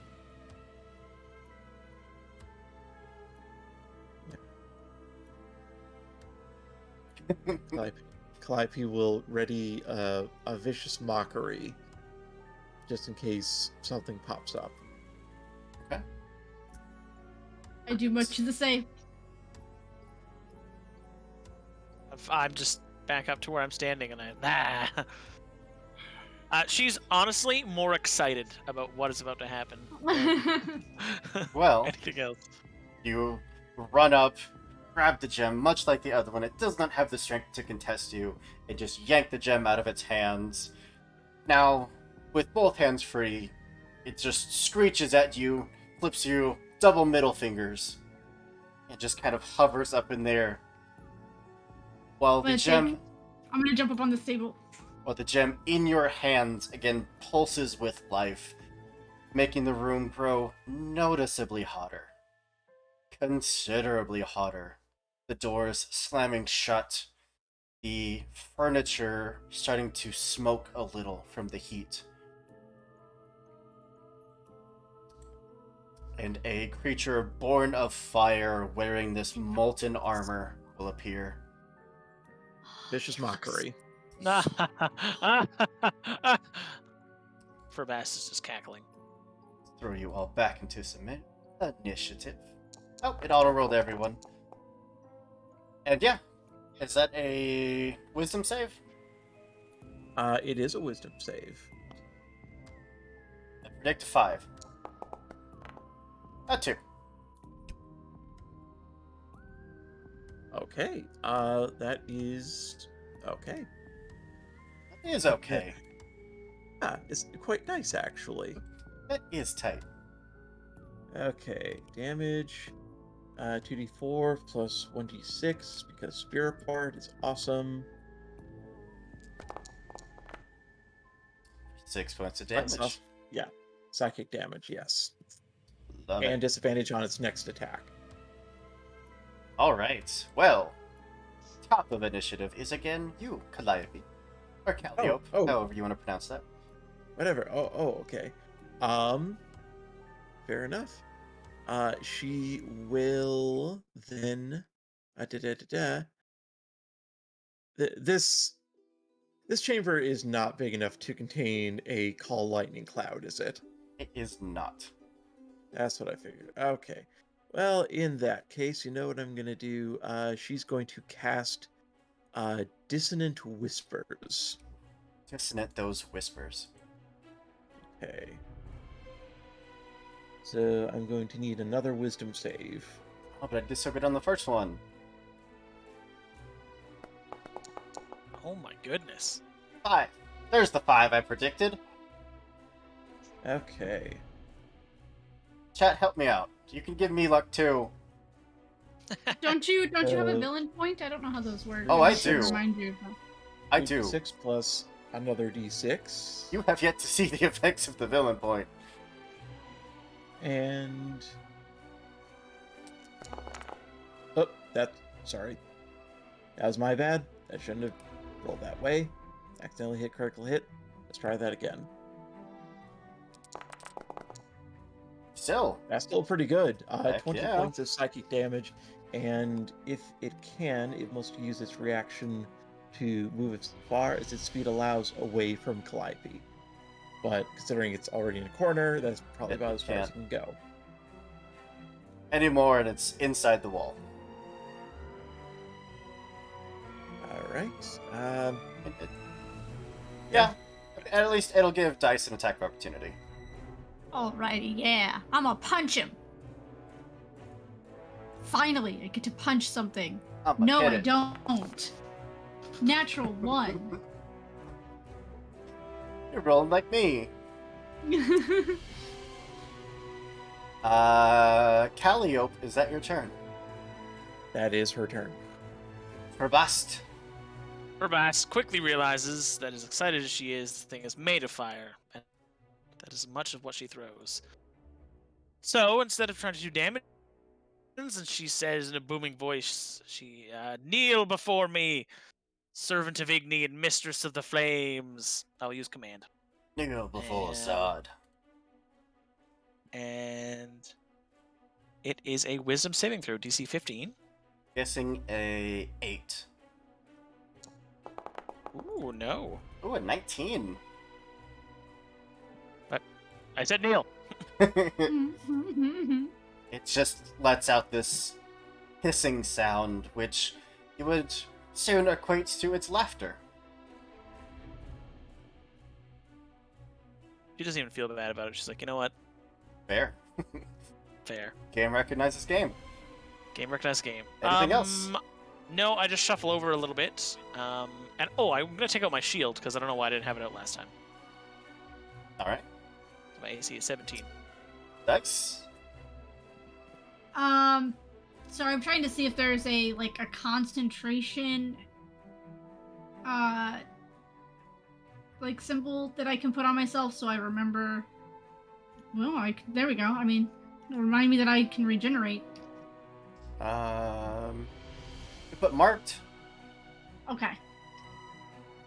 This way it reminds me that if I get hit, I need to roll concentration. Sounds good. I am going to go up and I'm going to give this thing a punch. I'm gonna double punch him Punch.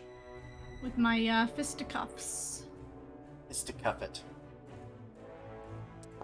17. Absolutely hits. Okay, so that's 8 damage, and it's magical damage. 21. Or Yeah. 12.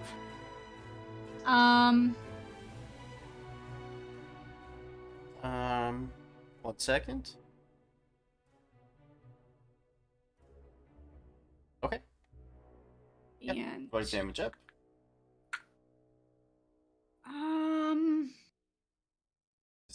Each hit, it sends flames along your fist and up your arm that you have to shake off, which is going to, in return, deal 7 points of fire damage. Okay.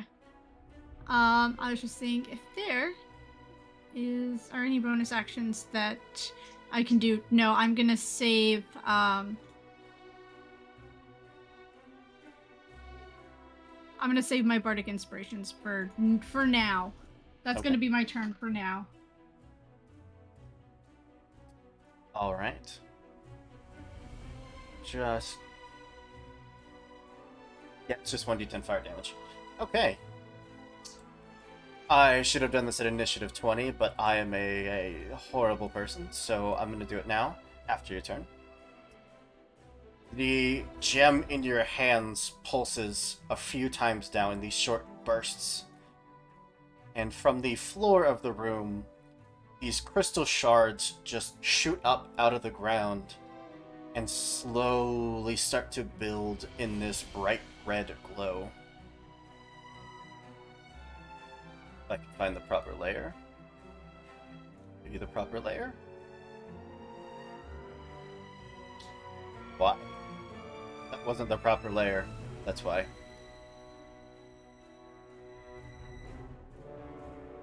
Andrew, have you tried the proper layer? There we go.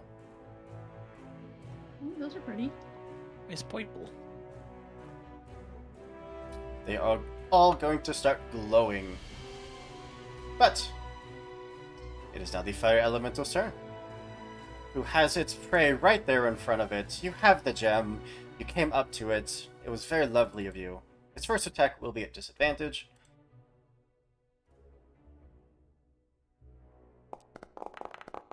That's a 10. Misses.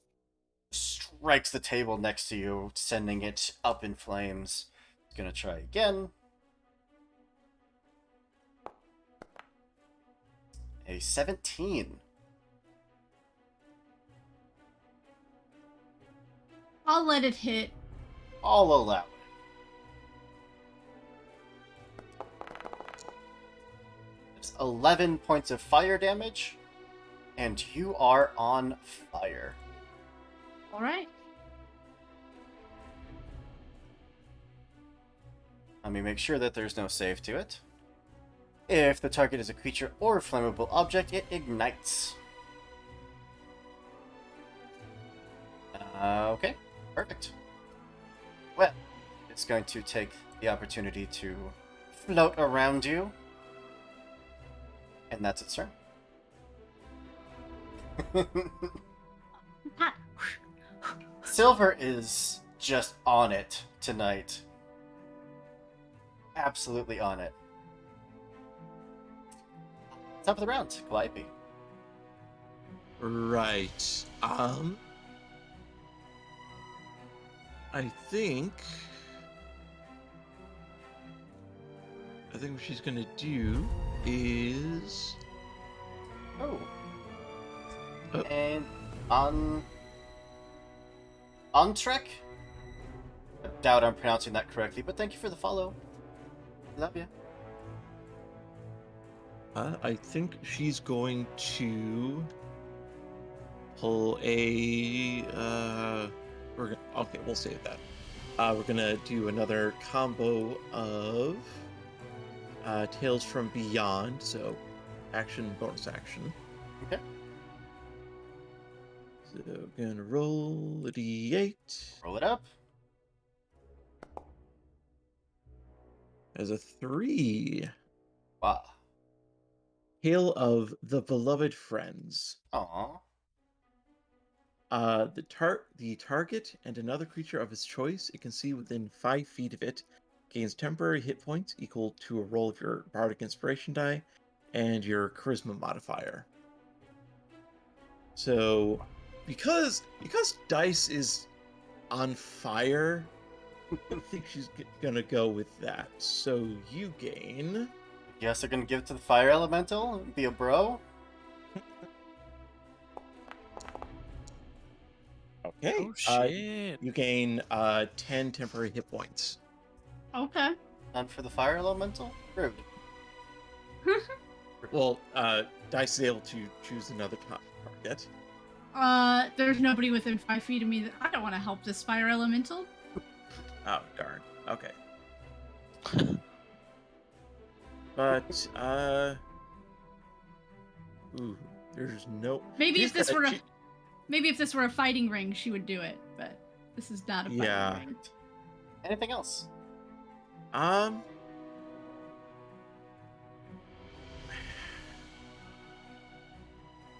No, I think she's gonna stay right where she is. Perfect. At the end of your turn, your presence next to these crystals seems to cause them to further glow and actually start vibrating to the point where they will shatter in red-hot shards of some kind of crystalline material. Would you make 2 dexterity saves, please? Because you're actually within 5 feet of 2 of them. Yay!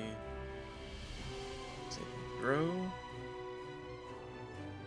So first one is a natural 1. Oof. Chat, if you want to help out, that would be the opportunity. And and the other is a 12.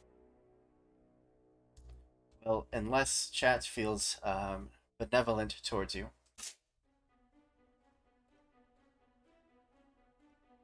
Did you want to do anything as a reaction? She doesn't really have anything to do as a reaction. Well, you have the thoughts and prayers of chat. I hope that gets you through these hard times. Well, that depends on how much damage I'm about to take. It is 15 points of fire damage. Okay.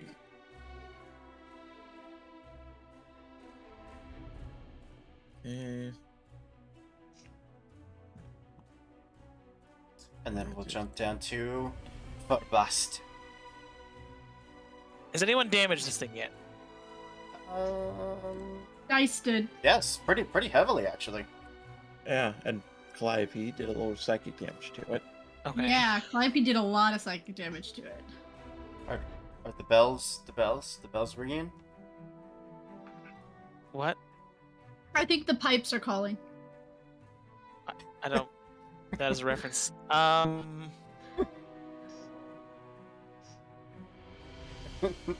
The crystals that exploded, are they gone now? Should they be removed from the map? They are. Yes. Okay.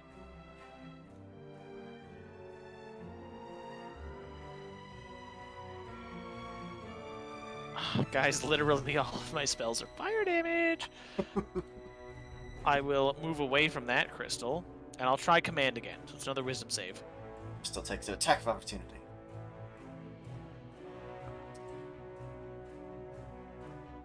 Wisdom save. Guessing 4. That was close.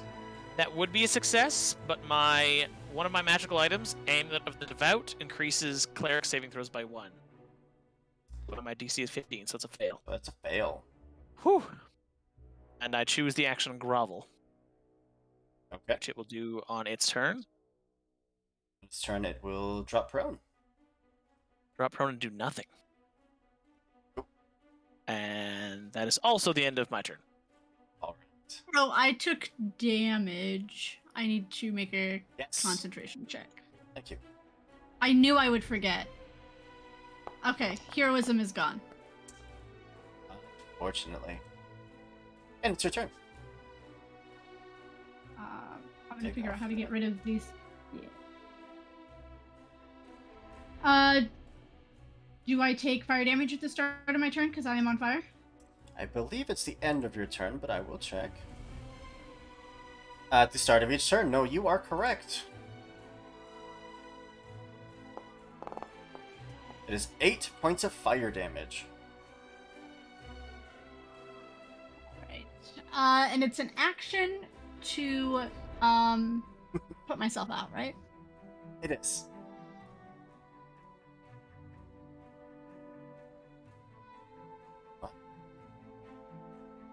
Bam.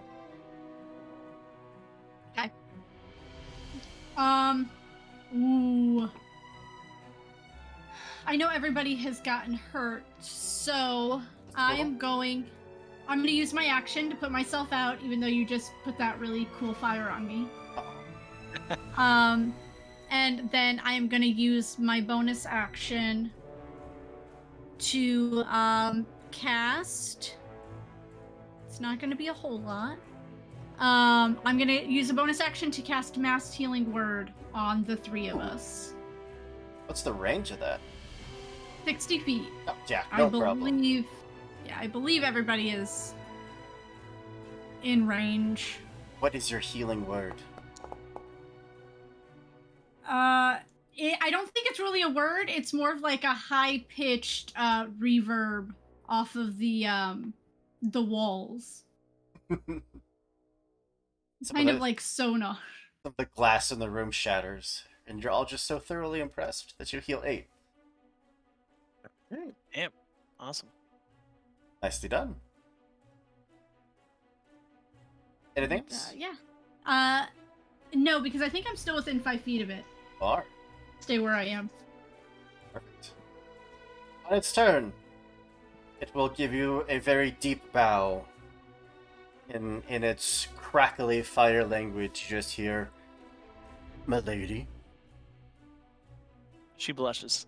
Top of the round.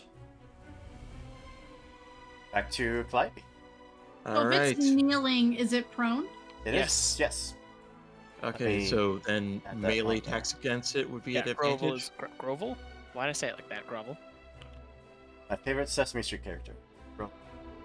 Grovel. Yes, In that- melee is advantage. That's right. Okay, in that case, since she is that far over, and because she has a good feeling about this, she's going to go ahead and lay down a 3rd level inflict wounds. Ooh. Love it. And I believe that's an additional 1d10 for the other 2 levels. So let's see how this goes. Inflict wounds. Spell. I thought you said lick wounds for a second, and that now there's a very different picture of a spell in my mind. No, that's vast. At Special. advantage. Maxi feature. Absolutely. 23? hits. Okay. Heck yeah. Damage. 2d10 plus 2d10. Actually, 2d10 plus 1d6.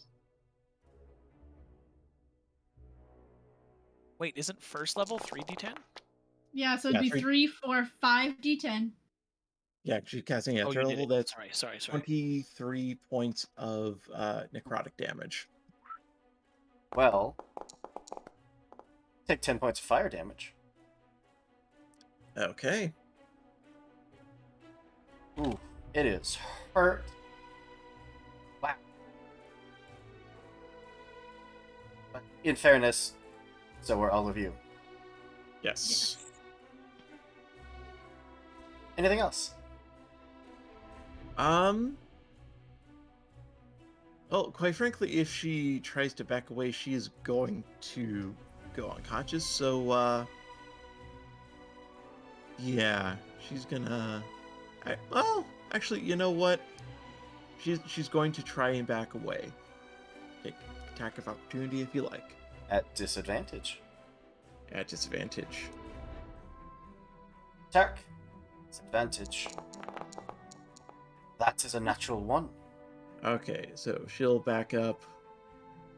It more just gives you a high five as you step away from it. Yep.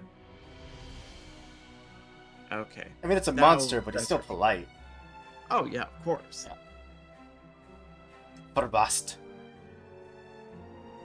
As it bows to me, I give it a little bit of a nod, and I touch my holy symbol, which is just like a flame made out of silver, and I will cast Sacred Flame. It needs to make a dex save, and I think if it's prone, it has disadvantage. You think if it's restrained, it has disadvantage? Prone, D&D, I mean, likely, I'm gonna cast the spell anyway.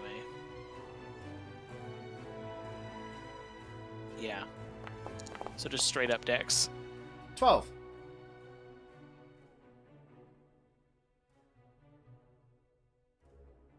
And it is radiant damage. Heck yeah. Flame, like, a tinge sort of white and silvery. A little more than the red and orange she's used to. Springs up around it. Very nice. See that damage? Unless you rolled it and it just is not showing. I did 13 radiant. Oof, 13. It is so badly hurt. Dice, please! Well, at initiative 20, Shit. as the crystals faded on its turn, the crystals are going to sprout again. Spring has sprung and all that. 2, 3. Nope, not D10s. I want D8s. 1, 2, 3, 4. A 4. 1, 2, 3. A, that works. A 7. I'll take it. 7. And a 1. That one's not going to do anything. It'd also help if you could see him. Yeah. Come on. I rolled 2 7s. You saw. Nice. Yeah, hearing the words from Furbast, the claw marks on her arm that go from her shoulder to her elbow are gonna pulsate a little bit and glow a little bit of red as what looks like blood streaks down them into her hands, and I'm activating her Eldritch Maws. Ooh. So now her punches do an additional d6 force damage, and she's gonna punch the sucker twice. Hit it.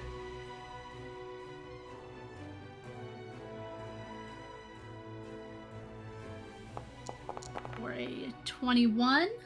Yep. Which that does. So I'm just gonna get both of them. And a natural 19. And that's 2 extra d6 force damage. Wow. Bad roll.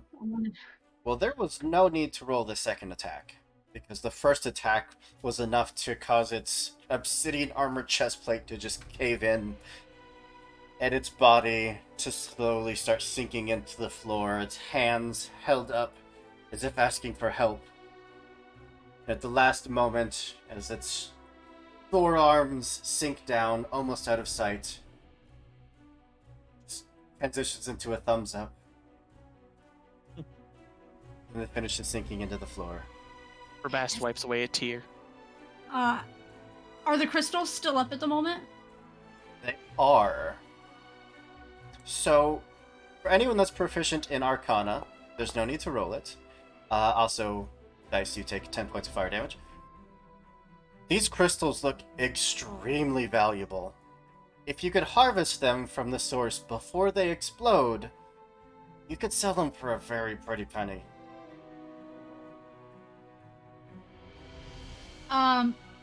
I would like to,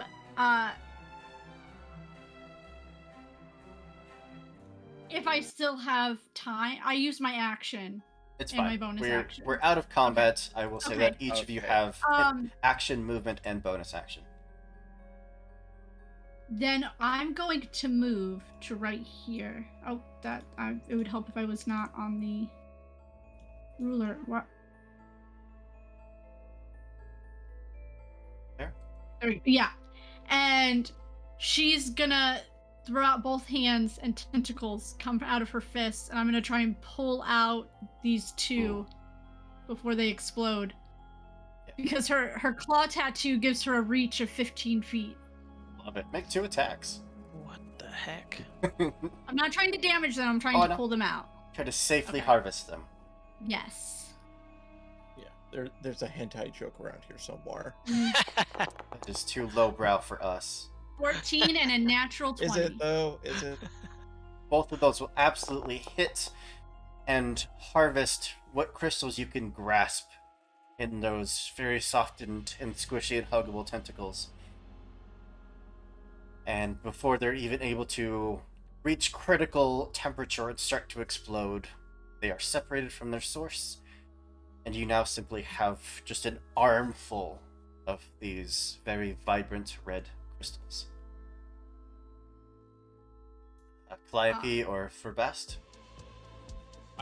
Livy is beat to hell, so she is going to stay far away from the crystals. Okay. Yeah, I don't. Again, it's fire and command, and I don't think command on the crystals. I mean, go nuts! Maybe I take out like a. She takes out her water skin and just tries to like spray one with water, cool it down. Absolutely. Like, I'm inclined to call that, like, survival? Maybe acrobatics? I'll take acrobatics. Go for It's one of the bonus ones I got from that thoop. I am blessed, however, so that Extra d4. well, 13. That's enough. Your crystal is also harvested. Sweet. I will name it Fire Crystal. Fire crystal heart. There we go. Well, with the first 2 gems acquired, part or less than half of this floor of the tower explored, you are all able to rest for a moment, catch your breath. You can take a short rest here if you would like. Yes.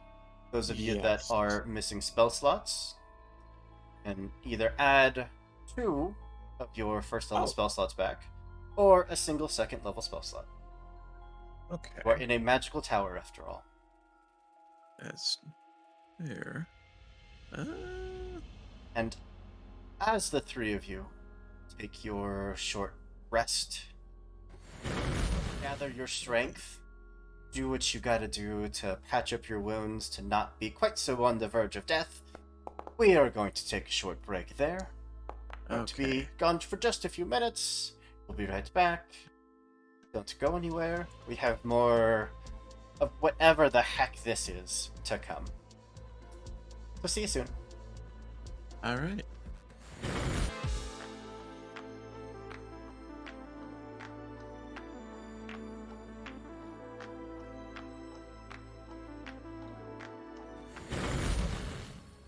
And we're back. And this time I bring tribute of Cat Tax. E.T. So The- cute. New DM. All hail the cat. She's super happy about being here. Anyways, with long rest in hand, there was a merchant that Short rest. actually stopped by. Thank you, short rest. A merchant strolled his way through the tower, seeing the crystals in your hands, and actually offered you straight across trade. Magic items for the crystals. And I believe that everyone said yes. And some new magic items were gained, and a bun bun. Aw, so It's a cute. fun. Oh. Aw. Do you guys want to go down the line? We can start with Furbust. You want to tell us what magic item you got? I got handfuls of rabbit fur.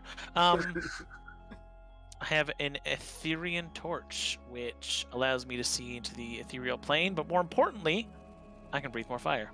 And this time, it's purple. Heck yeah. And creatures cannot be invisible if they're within the light of that torch. Yes, yes, yes. Nice. I got Beach Chef pulverizers, which are a pair of brass knuckles that look like meat tenderizers. And they smell very yummy. And it gives me a +1 to damage rolls. It makes my unarmed strikes magical. And it gives me proficiency with cook's utensils.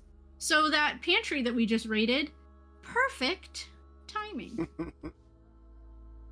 And Calliope, however you would like to, however you pronounce your name. Fair enough. Calliope got the Charging Bugle. Has 2 effects. One is kind of interacting with spells that deal thunder damage. Unfortunately, Calliope does not have any spells that do that. But if anyone were Oh no, to... we modified that. It's just Oh, so it's just any spell? if you cast a spell at first level or higher, it adds 1d6 thunder damage. Okay. Or 1d6 lightning damage. Thank you for clarifying that. I got worried for a second. But basically, you can replace the verbal component with the drill on the bugle, and the foe takes extra lightning damage. In addition, you can use a bonus action on your first turn of combat to blow an invigorating call from the bugle, in which case any friendly creature within 30 feet of you, including yourself, that can hear the bugle gains a 5-foot bonus to its speed until the start of your next turn. Heck yeah. And of course, these items for all, you can find them all on the Griffin Saddlebag. They have a Patreon and a Reddit page. I highly recommend going checking out their stuff. Again, not a sponsor, but they make amazing magic items. So good. Anyways, with your short rest had, your new magic items, your wounds tended. You have the door to the north of you, which has those 4 gem slots empty, and the door to your right, which I have not yet tried. Ladies, do we want to try and put the gems we have in now, or do we want to wait? Perhaps just in case something happens to one of us, why didn't we try placing them in now? Yes. I think you have them both, Dice. Yes, I do. I will go up closer to. It was this north door that had the. Correct. If you guys want to just stand back. I don't know what this is. Igni, watch over you, and I will cast guidance as I step away. And I will put in the first one that we got, the brown one.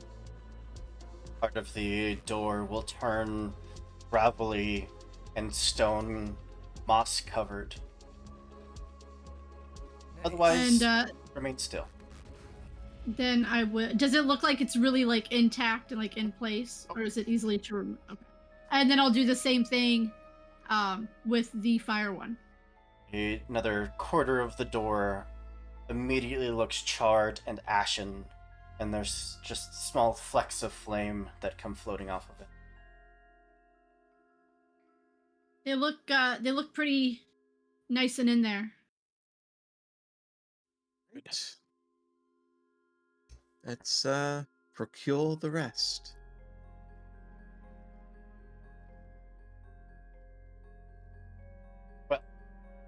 That door should be open for you to click and open up. Yep, I clicked it and I was gonna go in and take a look around. Take a peek-see. This looks like a library, maybe an office. There's books and papers scattered all over the place. There's even books scattered around the air as they're just floating around the room. I'm gonna look for some like interesting books. I don't know, maybe some spell scrolls. Investigation check. I don't want to put that guidance to waste. I'll just I don't think. climbing can give you guys too, and hers is at 60 feet. I don't think it's gonna help. It's a 10. And unfortunately, there's just too many books. Wow, there's a lot of things in here. Just have to focus, Dice. Just really sort of hone in. And can I try the same? But I'm just, Absolutely. for a single book, just one good one.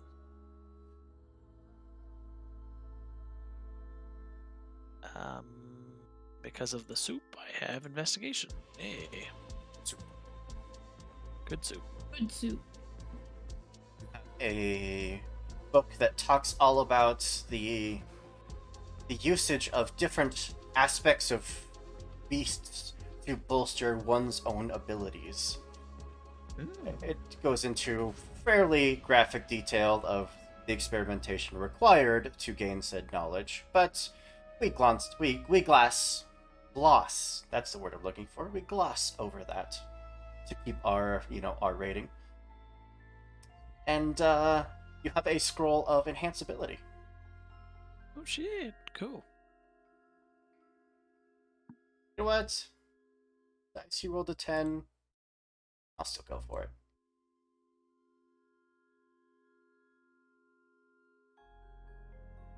Ooh, how appropriate.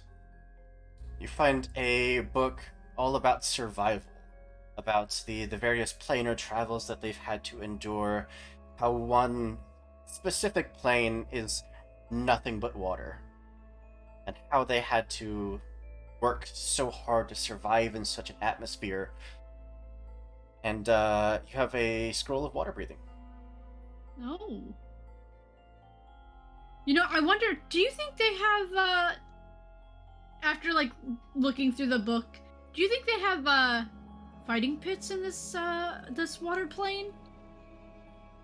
Could be lucrative. I don't see why not, although for those such as us may be slightly awkward.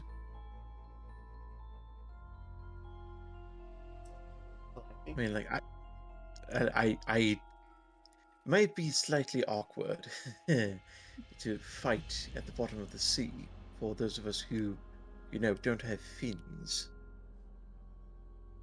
Maybe there's a book in here that can tell us how to get fins. She looks around. There are too many.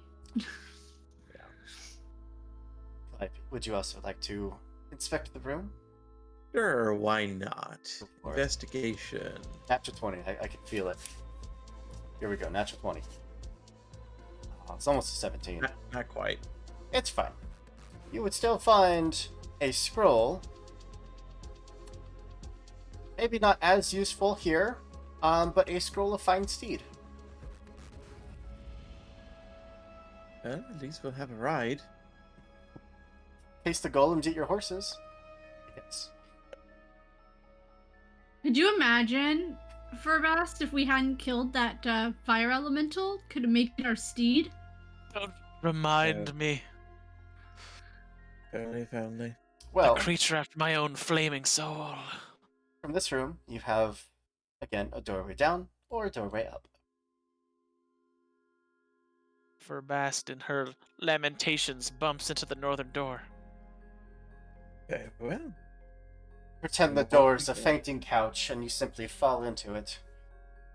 It opens in an attempt to catch you and slowly lowers you to the floor in its door-like chivalry. Inside, there are 4 wells. The contents from this angle, you aren't quite sure what's in them, but you can tell that there is some kind of sloshing liquid. Flying above them, not 1, but 2 of these creatures. One, the dark blue, the other, the silver white. They seem to be conspiring in whatever language they're speaking. Oh, bollocks. Water breathing lasts for 8 hours, right? I think so. I will, seeing that the blue one is also in here, I'm gonna immediately cast the scroll. Okay.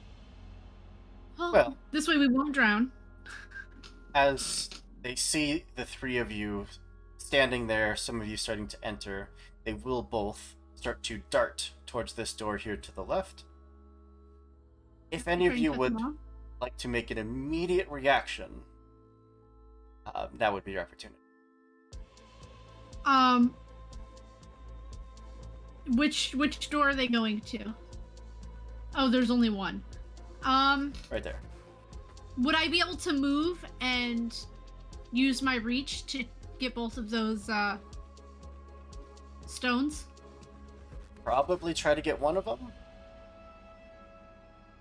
Oh, I don't even have to move. I have a 15-foot reach. Beautiful. Go ahead and make an attack roll. I will command the other one. Wisdom saving throw. Make sure I hit the right one. I am not armed. That's a 10.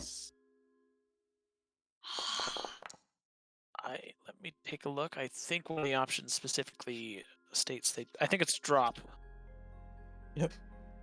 Or release Yes, or something. one of the commands is drop. And they have to drop anything they're holding. The ice creature, the dark blue one, will just drop the gem, letting out this yelp of surprise. Eyes go wide, realizing what it just did, and just stares down at the gem that is now falling to the floor. Calliope, anything? I only rolled a 12, so. Yeah. Unfortunately, that one is going to evade past your tentacles. Mhm. Maybe it's in our best interest to only grab one gem. Yeah, I would say let's let the other one go so we're not fighting 2 elementals at once. Okay.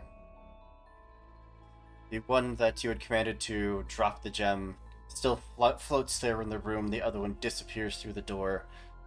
It looks at you and immediately starts darting towards the 3 of you, hands out, now in a very broken common, asking, "Help me! Please, you gotta protect me! Protect, please! But, friend! Get behind us. Insight check. Go for it." Because everything else is just immediately, like, attacked us and disappeared. And now it's an 8. What It's- are we protecting you from? It seems very scared.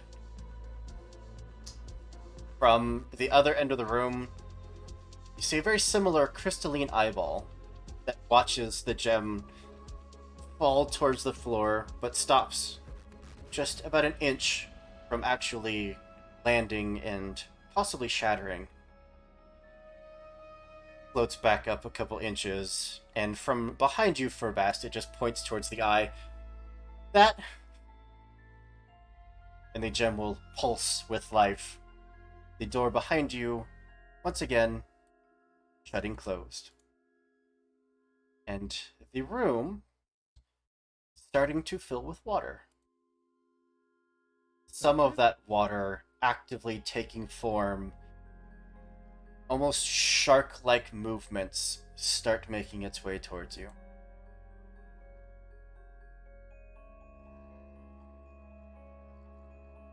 Sure that. Hey guys, we can breathe underwater. Is it all of us? Yes. Yep, I Okay. think it's up to like 5 creatures. Yeah, it's a like 5 to 8. It's a large number, and it Alright. lasts for 24 hours or 8 hours. I don't remember. More than...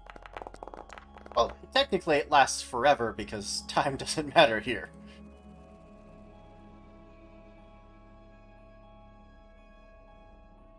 Normally, so. Oh, damn. Okay, fine. Then Calliope doesn't get it. Alright, well... Popping out the initiative order once again. Oh, initiative order's already out on that screen. Nice. Let's throw up our good old combat music. Which is, let's actually go with this one. And dice at the top of initiative. I'm trying to Oh. figure out if So sorry. At initiative 20. Underneath all of you, the water slowly rising up, being barely past your knees at the moment.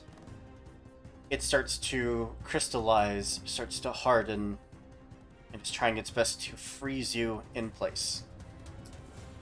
Would all 3 of you make a Constitution saving throw? Constitution? Yep. Okay.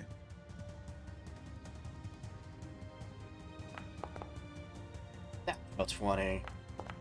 You cannot freeze the flames. 13, you're fine.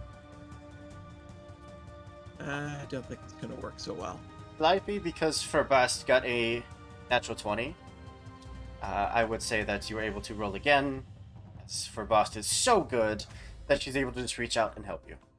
The natural Okay. heat from my body. Fair enough. Try that again. You are all Okay. perfectly fine. A-okay. Now, Dice, please go ahead. I know that there was water rising. Is Mhm. it difficult terrain at all? Not Okay.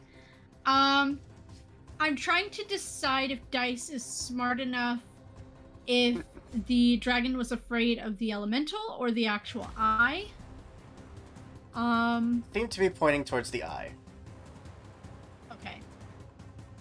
I am going to definitely move between this thing and my friends. So 5, 10, 15, 20, 25, 30. Why am I not moving? Do you have the right tool selected? I have no idea. Ah, there we go. Or did you move me? I did not. Okay. Oh, so I was not expecting to be right up on it. Ooh, I would like to protect my friends first. So I'm going to... No, I'm not, because I'm not going to do that much damage to it. I really want to blind this eye. So I'm going to try and cast blindness on the eye. Ooh. I love it. I concur. So that is a DC 15 Constitution saving throw from the eye. That's a 3. So Plus- it is blinded. It does have a bonus to that, but it is not a plus 13 bonus. So what you guys see is this. You don't hear any sound, and since you guys are behind her, you don't see how wide her mouth opens. But coming from her, you can see the ripples of the water as it splashes up into this thing's eye. And it's blinded for a minute. Silver, we're gonna hire you to write all of our jokes, so just hang out. And for my bonus action, I don't know how to fight this thing. Maybe we spread out, maybe we stay together. But you really got messed up by that fire thing, and I'm gonna give inspiration to Calliope. Sorry, Calliope. Whichever, honestly. I think Dice calls her Calliope and she hates it. That might be one. Silver, we love both mom and dad jokes, especially, so you'll fit in just fine. Yeah. Well, with the magic taking over the eye, causing it to go blind, that light fading away, its beam no longer tracking everything in the room, there is a audible cry of frustration, a deep growling voice from the room to your left.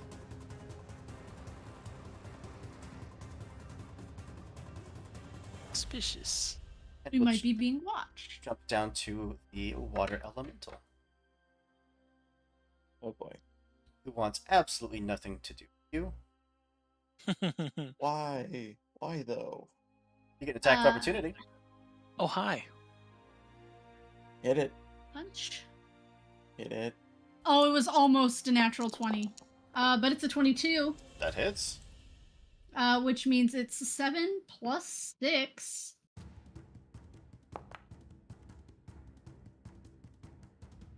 So 13. 13 points of damage. Beautiful. I think it's still It's- resistant, even if it's magical, but still. Your fist specifically cut through any resistances. Oh. Pulverized. Well, on impact, your fist does feel... You actually lose sensation in that fist for a few moments. You know that cold is causing you physical damage, but you can't physically feel the damage that's being done. You can tell it's happening.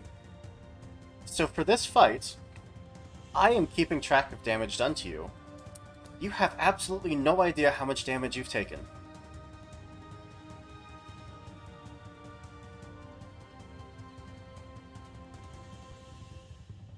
Hello?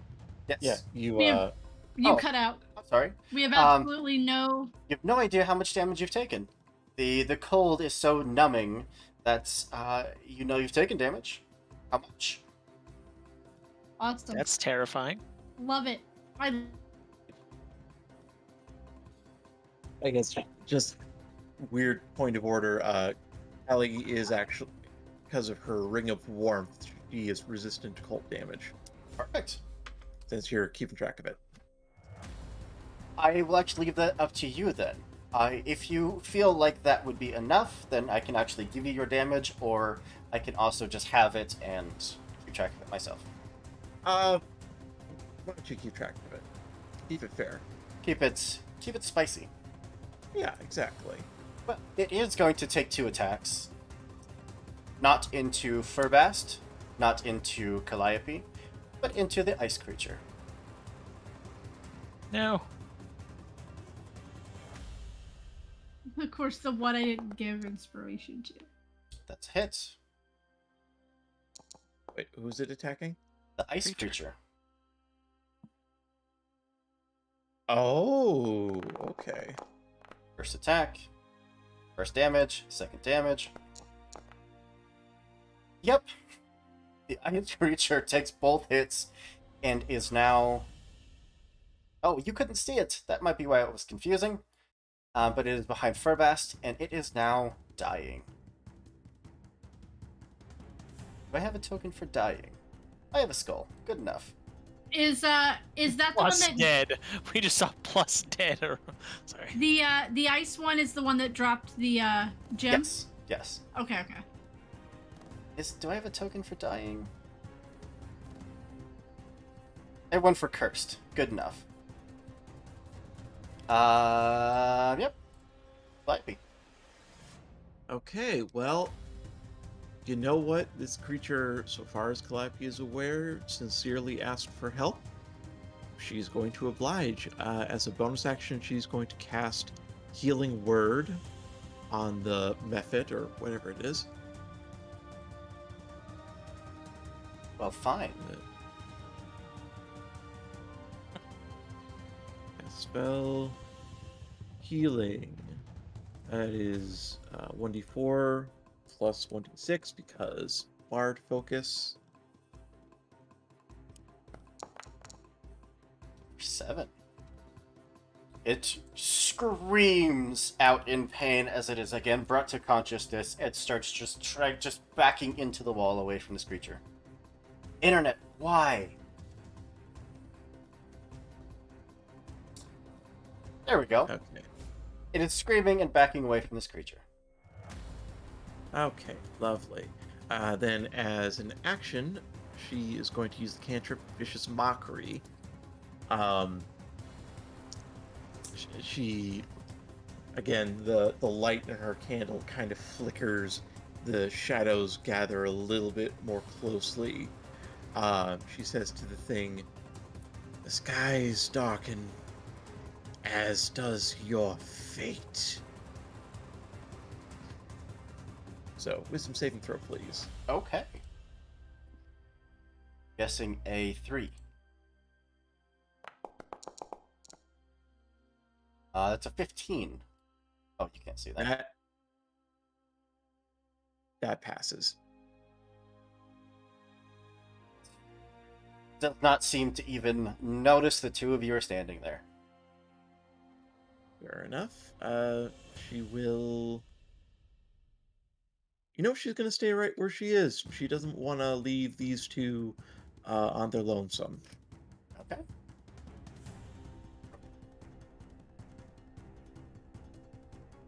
At Calliope's incantation, she's like, "Why are you so scary?" And So edgy. jeez, I've got to use my action to move away. No. She holds up her hands. I'm going to throw a second level burning hands into the creature immediately in front of me. Love it. I'll need a deck save, DC 15. If you insist. I do. I certainly do. That's 5. That's a 5. Let me just double check. Burning hands. Yep, so at second level, it's 46. Bam. 12 fire damage. Absolutely. Part of it just boils and then just evaporates. Who ordered the sauna treatment? I don't know. I'm trying, guys. Fish boiled anyone? Yeah. It doesn't seem to have an AoE attack. I'll just sort of shuffle around to its side, but I will otherwise end my turn. Okay. At initiative 20, but all of you actually make dexterity saving throws. As from the ceiling, the water that's slowly been starting to drip down freezes sharply and then breaks off, raining down icicles upon you all. Okay. Really? I'm proficient in this. Why? 23. 11. Calliope, you are the only one that's going to fail. Calliope, you have Oh, I do. Bardic Inspiration. Inspiration. I think Yay. I will. I think I will add that then. Okay, never mind then. All good. Okay, that'll bring it up to a 16. Well, Calliope, you have its attention now. Dice. The water has now risen up to your waist. It is now difficult terrain. The gem, I think, is in this general area. The gem became this creature. Oh. Gotcha. Alright, so I can only move 15 feet. So 5, 10, 15. Can I see through this creature to see the gem? You absolutely can. I have a 15-foot reach.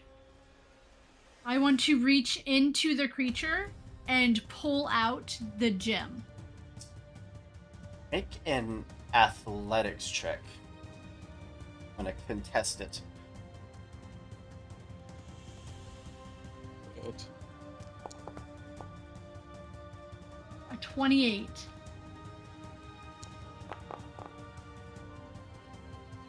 It's a 20. The gem is wrapped with a tentacle and pulled out. It's first, it seems like it's flying kind of off at an angle and then hits the water and then just kind of starts floating there. Okay. I'm gonna say that was my action. Okay. For my bonus action, since it's still Arima. kind of... Yeah, since it's still kind of close, I'm gonna... Sorry, little guy. I can't get any closer, and I thought you disappeared. But I'm gonna give him a bardic inspiration. Aww. To try and save this guy this little thing that asked for help. Andrew, And we have a that'll new be- mission now, and it's to save this little fucking thing. I mean, it's probably gonna attack us in the next room, but Well, Dice, you just activated my fight or flight response. I Flight this bird. Light this bird. This is just TikTok the one shot in it. TikTok the one shot. First attack. It's a Wait. natural night Wait, who's it attacking? dice. I will use Warding Flare on the first one. That's disadvantage. That's a 26 and a 22. Well, shit. You're going to We take tried. an amount of damage. Mhm. Which is that. Is it gonna hit me again? Oh, absolutely. Okay, You took its toy. I did. Oh no, my gem. It's broken. It's 21. Silvery barbs. That's a 13. Misses. Unfortunate. Well, it's going to just glide upwards there. And my cat folk friend, I know how much you love water, so strength saving throw, please. Oh, yeah, how much I like water and strength saving throws. Ah! 15? You are going to take. That's a failure. Oh, shit. That's a failure. Mm-hmm. Are you sure? Mm-hmm. This is a note. If you're looking at my character sheet, I do have those 10 temporary hit points. I'm. Oh, no! Because the Potion of Heroism, did that last 1 hour? Time is a weird soup. Okay. D4 to it. Which won't actually matter because even on a 1, that will be a save.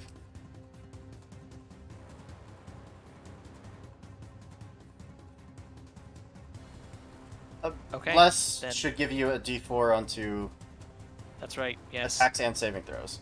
Yep. Yes. I was very confused for about half a second. Okay. So that you are not consumed in water. Okay. And that's its turn. Flyby. You know, I think it's about time that she gave that bugle a try. Oh, I'm scared. So I think what she's going to do is she is going to... Are all standing waist deep in water. Yep. Might say anything? What? Let's see. We're going to cast Dissonant Whispers. Through the bugle. Spell. Get fucked. He's been around dice way too long. Yeah. Okay. So need a Wisdom saving throw, please. That's a 3. Okay, so let's see if I can calculate the damage correctly here. So it's 3d6 normally, then it gets 1d6 from Spirit Focus, and then I believe another d6 of lightning damage. Mhm. So that's 2d6. Standing waist deep in water. I don't know. Oh, I didn't say nothing.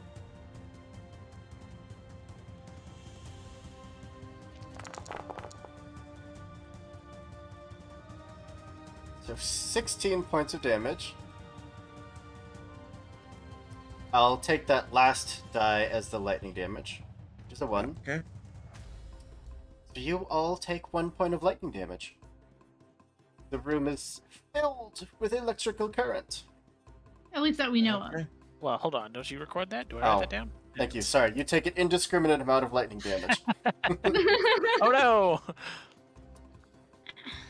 I'm so stealing that, by the way. That it's so cold you don't know how much damage you take. That's genius. That Genius. is. And it's going to absolutely sprint away from you, which will give true. Forbast an attack opportunity. I have a 50. Oh, I am holding a gym. Never mind. I was gonna say I have 15-foot reach. You have a free arm. Go for it. Okay. With my mace. Nyeh. Hit. I rolled 2 natural 20s. What damage? Yeah. Oh my god. Sadly, I Two don't Why'd you roll natural twice? 20s. Did you have Which advantage? means no. I just my saving throw was with advantage, so I just forgot Oh, to turn it off. But with the extra force damage is an extra 9. But that's just 2. You know what, Andrew? You did that to me on my wizard. 2 natural 20s in a row. Hit. That is Okay. 11 plus 9, so 20 points of damage.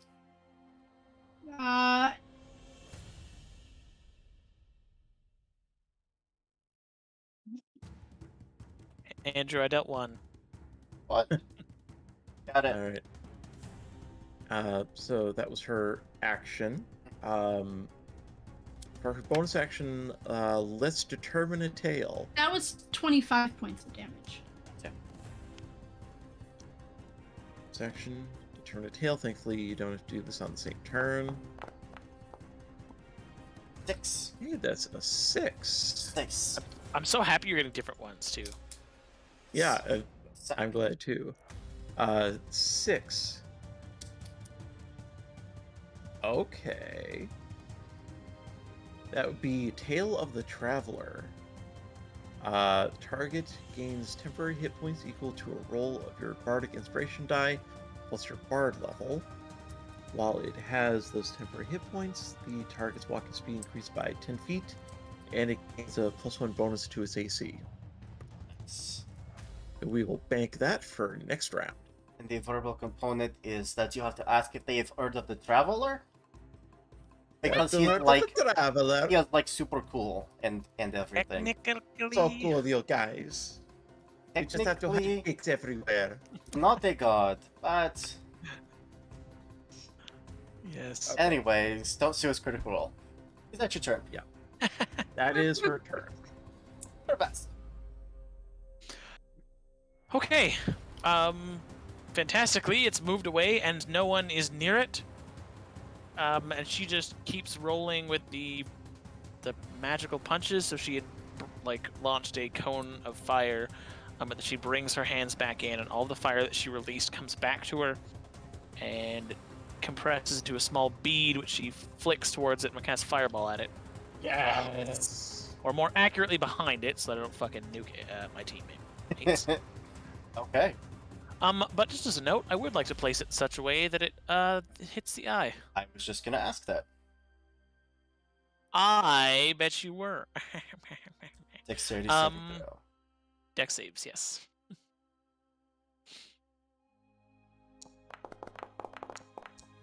That's a natural 20. I guess I'm a cleric, so I should do some blessings. So the blessing of Igni on you, and that's just a fucking explosion of fire. Well, it still takes half. Darts under the water. What that's right? It darts under the water to avoid some of the explosion. Jerk. 16. 32 fire, half for 16. Okay. Is all of this fire perhaps melting some of the ice, or is it just forming too fast? It's mostly just water. There's very little ice. Okay. All right.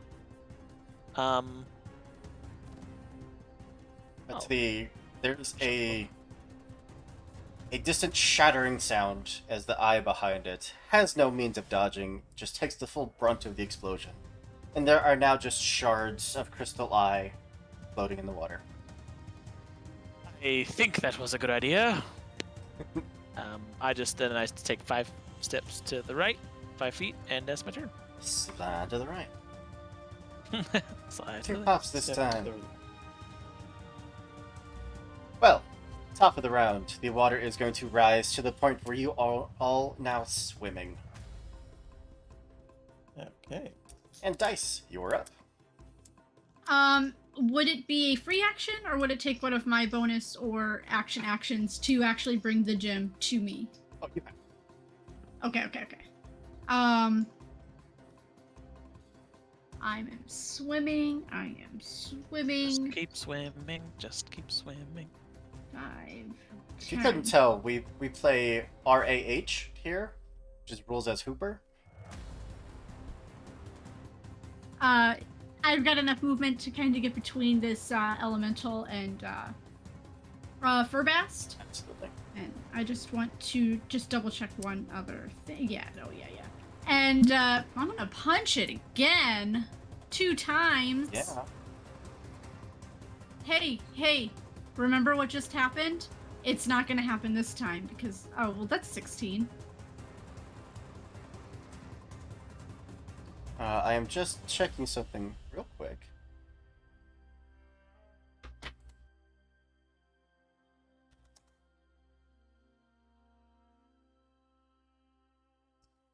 Is this a dagger, javelin, short sword, spear, or trident? No, this is your fist. It is my fists. So when making a Perfect. melee attack, if you don't have a swim speed, the attack has disadvantage. Okay, so I was right on the first one. This is not gonna work, but the second one is still a 22. Second one will hit. So that is a 10 plus a d6. So 12 damage. And for my bonus action, I am going to use a 3rd level spell. And I'm going to cast Mass Healing Word on myself, Calliope, Furbast, and the little dragon-y, golem-y thing, just in case. Adorable. For 7 healing. So, Hoop, do with that as you will. Everybody got 7 health. Hey. Game is just Dice and friends, just doing the damage, doing the healing. Perfect. Pulling, just yanking the things out of these elementals. Yeah, anything else? Nope, I moved, I actioned, and a bonus actioned. Punch the water. Real good. I punched the water real good. In retaliation, it's going to reel back with its giant watery fists and punch Furbast. Oh no!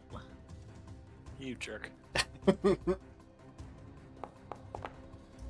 That's a 23 Yes. and a 22. Yeah. Silvery barbs Ooh, all right. on that second one. 19. Yep.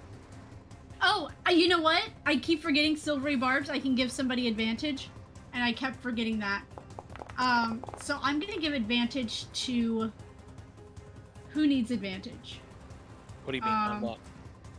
It'll give you advantage on your next attack, or um, you'll gain advantage on your next attack roll, ability check, or saving throw. I mean, Calliope I- has inflict wounds. I'm gonna give it to Calliope, so Calliope will have advantage. Okay. I forgot. That's a very crucial part of silvery barbs, and I forgot it this whole time until now. It is going to envelop both of you in its watery form. Okay. Maybe. Yes, it is. So, strength saving throws from both of you.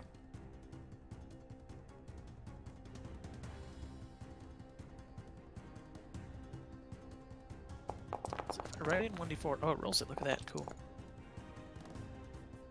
Verbass, you don't care. You've seen this shtick before. You're on to 18. its tricks. Both of you just get gently pushed out of its way. No harm done. Calliope, you are swimming. I am swimming. I believe that would be half movement, correct? Unless you have a swim speed. Sadly, the reborn do not get swim speeds. Let's see. Okay, we can get close enough for this. She's going to swim up. And because we got advantage on this, we're going to go with a second level inflict wounds. You it. Well, now does the disadvantage of being in water affect spell attacks, or is it just weapon attacks? I believe it is just any melee attack roll. Okay, so then it's just a regular roll then. But it will give you puppy dog eyes in an attempt to make you roll at disadvantage. There's no mechanical effect to it, it just looks at you really sad. Okay. 15? 15 hits. Oh, thank goodness. Okay. So that is... wrong thing. 310 plus 310. I have to tack this on kind of after the fact just because Forge doesn't seem to like different levels of spells, especially if they're granted through weird means. Makes sense. 10 plus 1d6. Use the bugle. No, because she learned her lesson this time. Oh, So that is 30 points of necrotic damage. how would you like to finish it?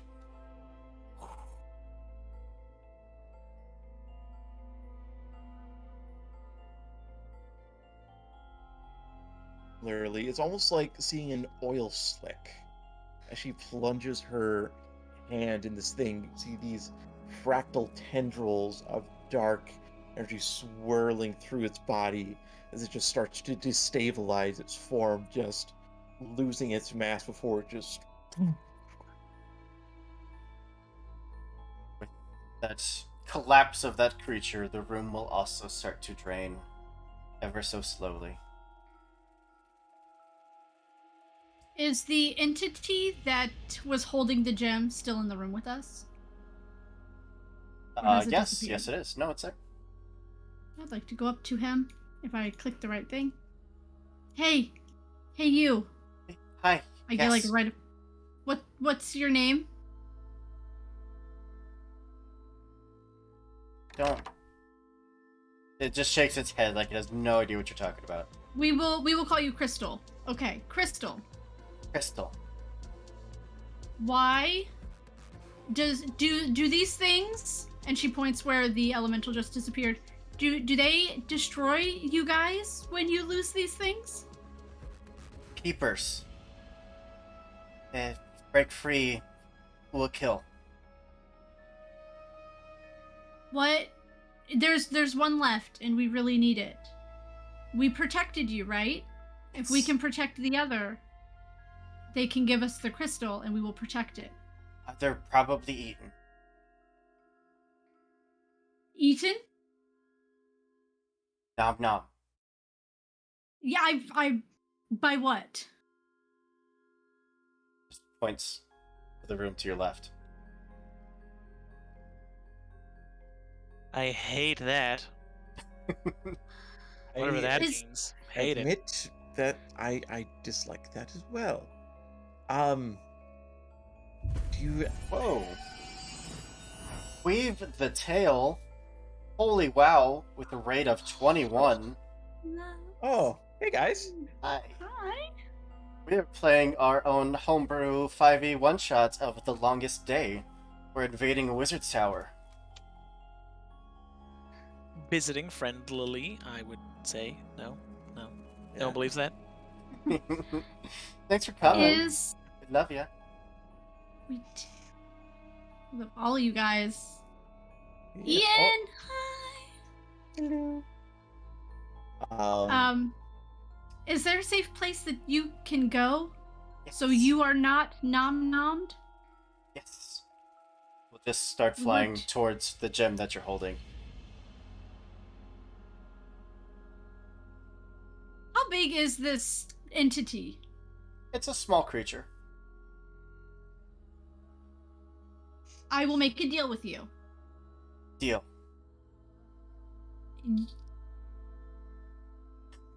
If you stay in my backpack, I'm trying to figure out how I would word that. If you stay in my backpack, you can hold it, but it stays in my backpack with you. Inside. Yes. Deal. She will take her backpack off for a minute and kind of move stuff around so he has this like head hole so that he can breathe. Like, so it's just poking out, you know, like the little tiny toy dogs. But he is fully going to envelop mostly into the gem, but with just the head poking out.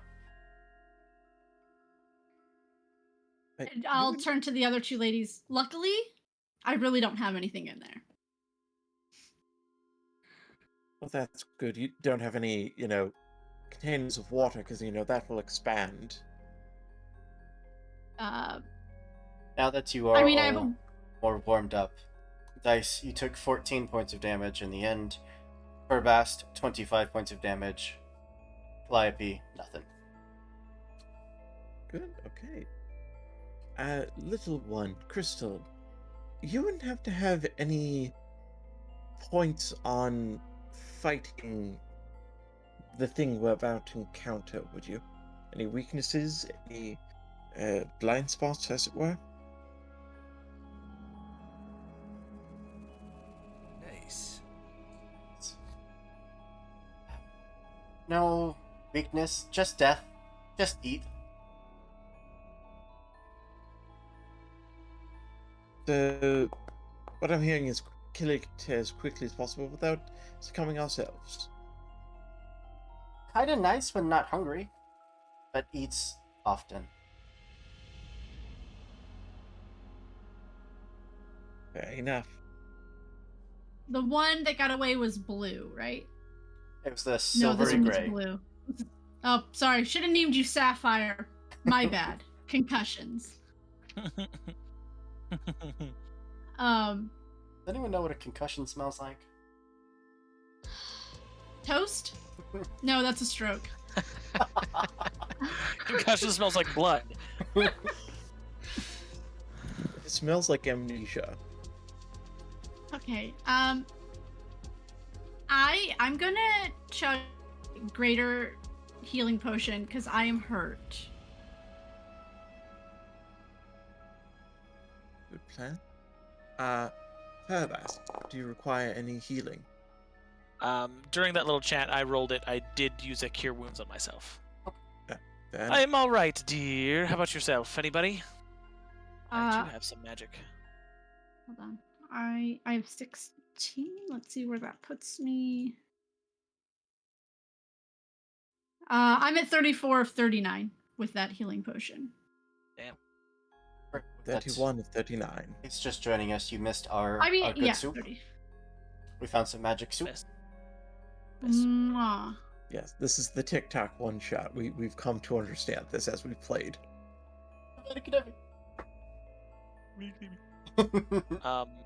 Since we're drinking things and always staying on brand, Furbass takes out one of her other magical items, which is a potion of fire breath. And she drinks it, and it lasts for up to an hour, so I can breathe fire occasionally, as if I couldn't do enough of that already. While you're in that room, you would all have time to look over the actual contents of that room. Each of those 4 wells of liquid would be labeled a different thing. Does anyone speak Draconic? Calliope does? The first well would be labeled human. The second one, elf. The third one, dragonborn. The fourth one, tiefling.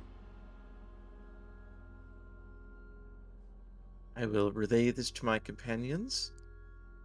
So, I'm not gonna lie, they look like pools of blood. Are they, like... Hey, maybe we don't drink that. Well, we do I'm have gonna go over to. You said there was one. You said that there was one that was human. Yep. I'm gonna go over to one that's not human. Mhm. I mean, Dice is bleeding profusely. I'm gonna bleed into one of these wells. I just want to see if like the label changes. This is such a bad idea. The label will absolutely change. Of course, matching your race of human.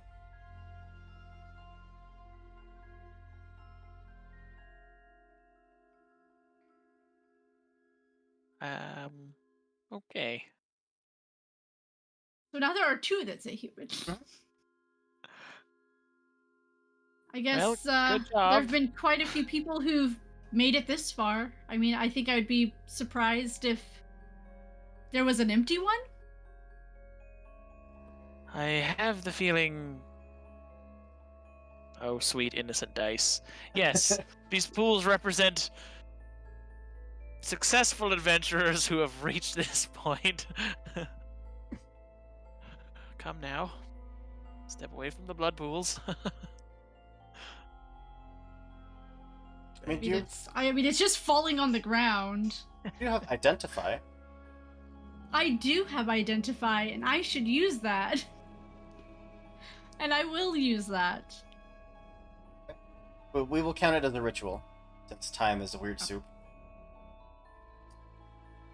These are vats of racial essence, basically. Submerging yourself in one will change your current race to the race that the vat represents. Oh. That's interesting. So putting your blood into it changes the race of the pool, but if you put yourself into it and submerge fully, you will turn into that race. That is...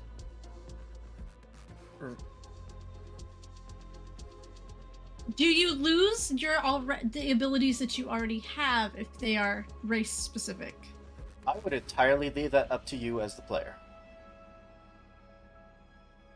Eventually, you would probably adjust to your new form, but it might not be immediate.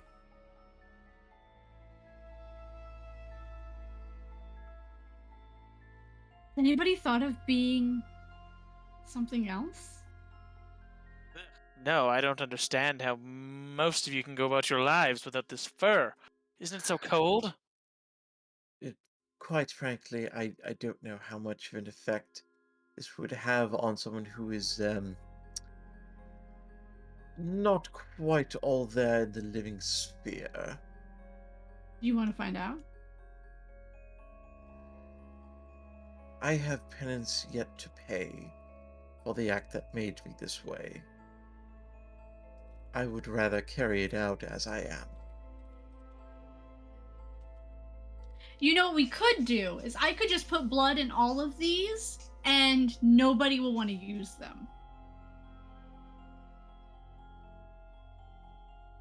I mean, unless they're, a gnome tired of the short jokes. That's true. I feel like morally we should do something about these pools, but I just don't know what. Well, they're magical, so I can't just explode them. Or else or I mean I could just shatter them, but because they're magical. We do have a murder monster thing on the other side of that door. Perhaps We we do. return to the... Yeah, and I would also add, we are here to inquire about a job.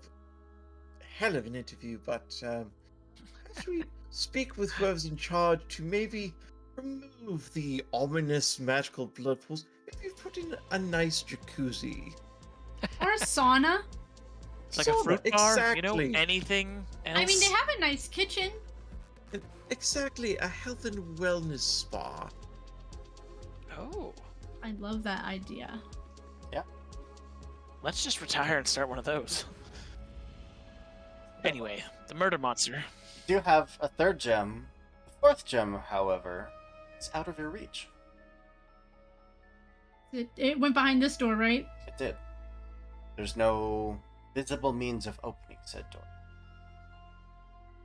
Brute force? It's certainly just start throwing your weight, throwing your weapons into it. Nothing really seems to budge it. Hey, Crystal. Do you know how to get into this? Do you know how to get through this door? Yeah, I just fly through it. Okay, do you know how I could get through this door? You fly? No. No. Definitely not through things.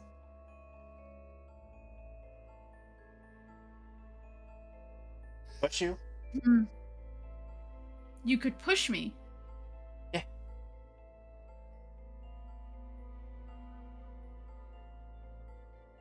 I look back at the other two.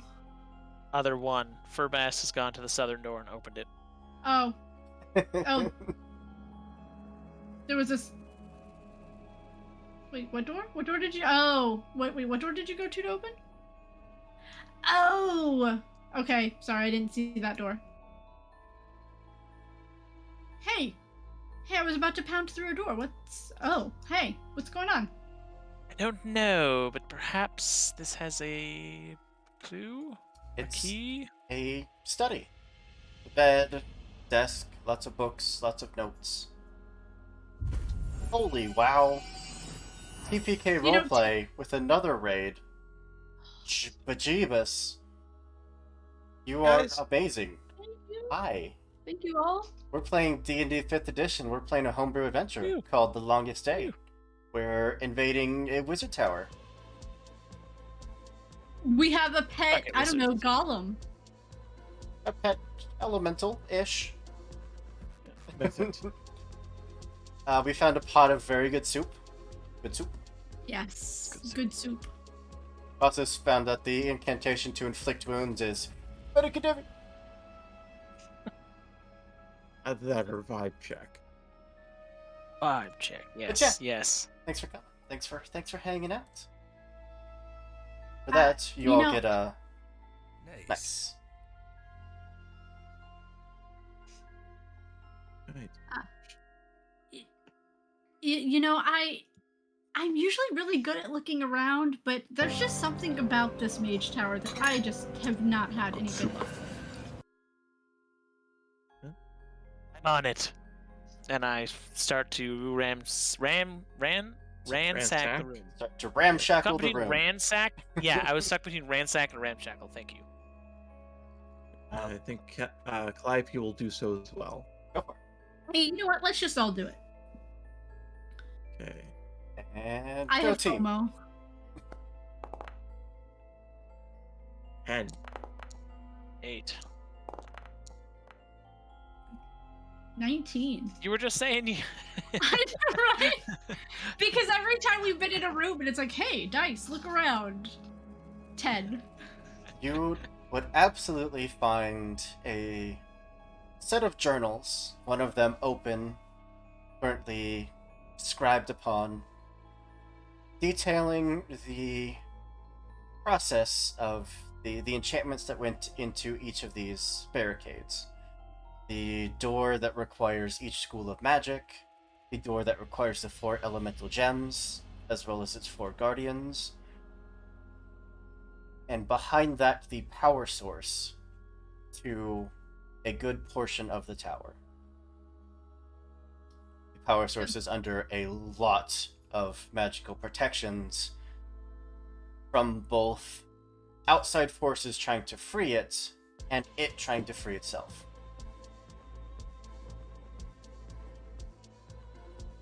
Is there any more information on the power source? Like anything that, like it's vulnerable to, or... It seems to very specifically go into very vague details. Does it say how to get behind the door that we're trying to get into to get the last gem? That would be part of the same room. Oh, Once- okay, okay. Once the elemental doors opened, it should open all the doors. So perhaps the method is somewhere else? I think we've went into every room except for the door that we can't open. But if it can go through walls and doors, it could be in a room that we've already been in. We can backtrack. Yeah, let's do that. Let's do a quick little jaunt through the rooms we've already been in. Yeah. Ethereal jaunt. See if we can find that little bastard. That's a good point. I'll pull up my torch in case he's invisible. I just want to say, as we're jaunting through, this one shot has been planned for at least a month. Do you guys realize the book that came out today is about ethereal? What? I'm just saying that's really awesome coincidence.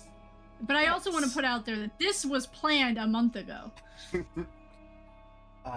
Dice, as you step into that room, there would be a gift for you left on the floor with a note attached that says, "Sorry, ran away, was scared, probably eaten. Okay, bye." Attached to the note is a silver and a white silvery gem. Oh no. I believe. I'm not crying, you're crying. From your Look, back, it probably got away if it had time to write a note. Sapphire just pokes his head out. Friend got eaten. No, stop. Friend went to a nice farm upstate. He will Fucking just slowly Run lower free his head. with all the other. Head just lowers into the backpack. Don't worry, Run we free will with all the other wizard familiars. we'll Yes. avenge. Very The muffled friend. sobs coming from your backpack now. I'll pull my backpack like in front of me, you know, like carry it like instead of on my back, like on my front, and it's okay. I'll be your friend now. Oh my god. Well, you have all 4 gems. We'll put the gems in. Dice is pissed. She's attached now. The moment Dice puts the last gem in, I'm gonna cast Bless on us. The water gem will slide into place. That corner of the door turning suddenly cold and getting covered in frost. Last gem being put in, actually sending a charge of electricity through that corner, leaving it still sparking little trails of lightning across it. And with that, the door unlocks with a heavy click. You are welcome to open it. I'm gonna first turn around to the other two girls real quick. I don't know what's in here, but you guys know me. I'm flashy. I like to make a show. I have one big spell left. Do I try and save us all, or do we go out with a bang? Literally. You know my answer. Your path is your own. Dear. Emotional damage. Okay. And I will open the door. Can I Go click on for it. now? You can open it. Inside. Ooh, hold on. Pardon? None of this, Pardon? please. Closes the door. Never mind. Goodbye. Inside is a massive black and purple dragon chained to the floor. Multiple tubes and magical devices connected to it.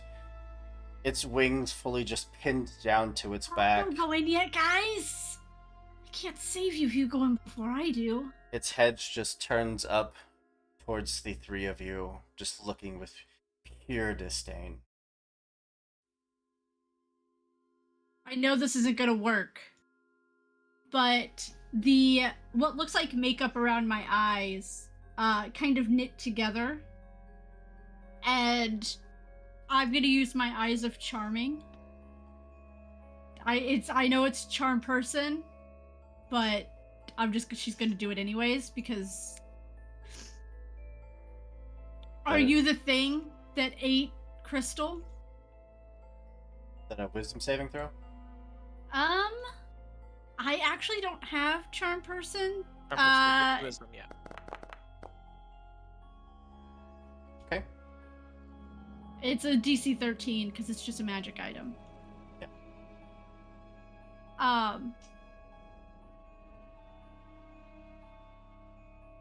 Why did you send for us? Did not send for you. Vermin. I turn back. Who's got the thing? Who's got the thing with the thing? To be a bodyguard to whatever is in here. You mean the letter? What? Yeah, that thing. Oh, it was here in my pocket. We have a. She pulls it out. We have a missive to be a bodyguard to whatever is in here. We assumed it was a mage. Then you belong to those monsters. No, we What? haven't accepted anything. We just came to see, and we see now the evil of their ways. We'd rather be free. Would you defy them and set me free? I kind of scudge what's on my front backpack now. We might have been ignorant at first, but once we saw the best path, sometimes things change.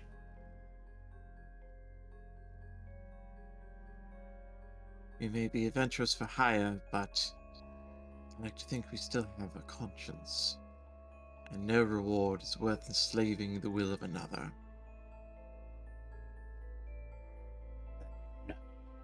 Free me. You said that it's chained up? Oh yeah. Mhm. There are thick, enchanted chains across the entirety of its body, pinning its wings down, pinning the legs down. How is its head's range of motion? It basically has left and right.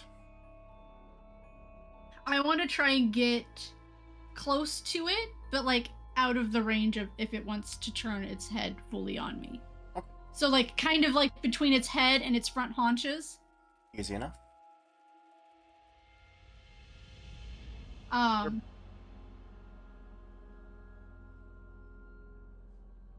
And why are you chained up here? Why are there these protections around you? Who did this? Because this tower needs an energy source. It needs my magic. I almost escaped once. Do I see like siphoning mechanics? yeah. Like how it... This entire mechanism in the center of the room is a siphoning mechanic. I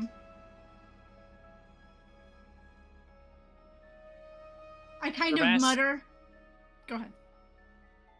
Ferbas is wishful thinking, but looking at the chains where they end, like where they're attached to in the room. Mhm. If there's like a bolt that holds them in place, or if is it like welded, like Each of the chains, they're about that thick. Mhm. And they seem to just go to and into the walls.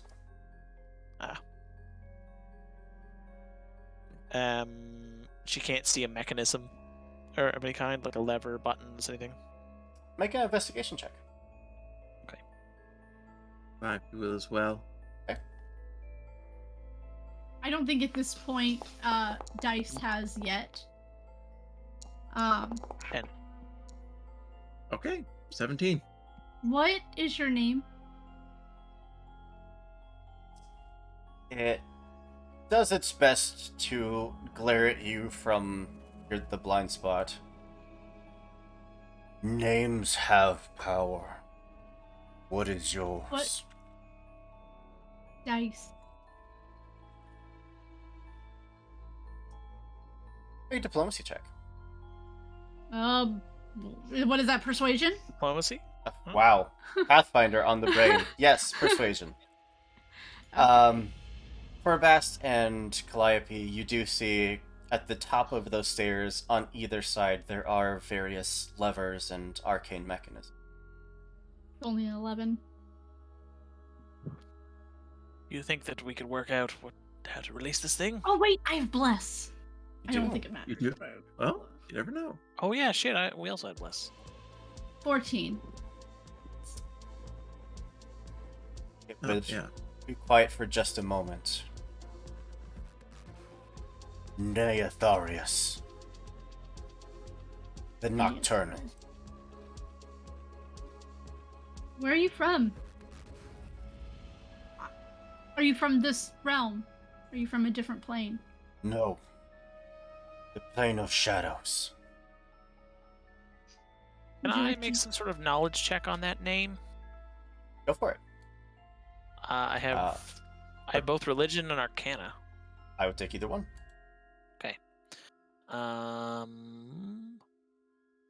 So I'm still blessed. And my item, that book, allows me to... I can use the charge to add... Oh, wait.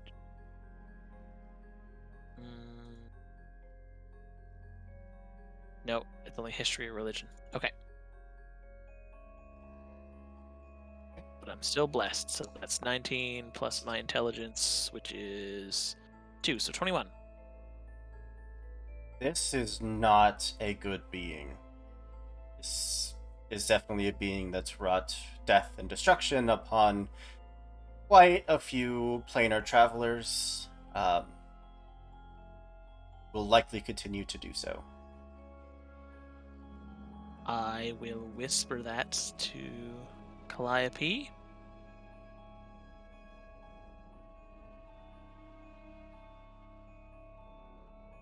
Even if evil is in its nature, what judge damned it to be here? We have power source for these machines. It's horrific. But maybe we can release it in a different way. What do you recommend?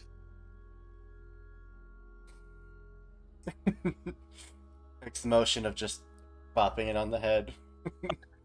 How bad off? It's quite does- restrained. How bad off does this thing look? Physically pretty healthy. Shit. I don't think that would go well for us. The mechanisms you have there at the top of the stairs. One seems like it is flipped on, like it is currently powering this part of the tower. The other is currently off. Does it have a label or? It does not.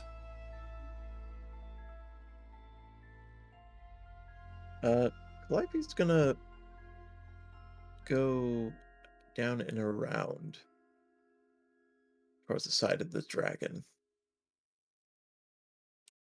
Kind of get down, and she's gonna speak in Draconic because she has that as a language. Once we free you, what do you plan to do with your life? Will burn this tower to the ground. Then I will return home. I will return to my horde and my kingdom.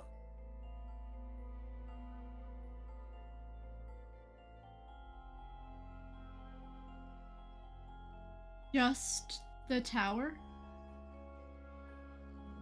I have no quarrel with whatever mortals reside near this tower.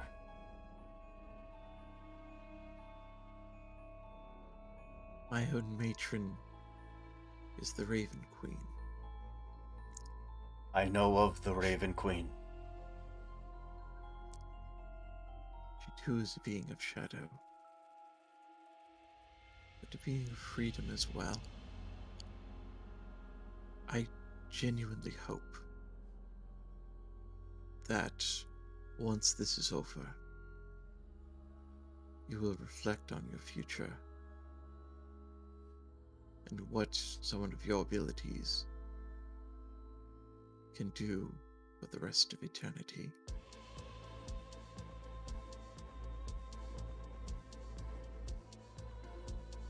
Doesn't say anything.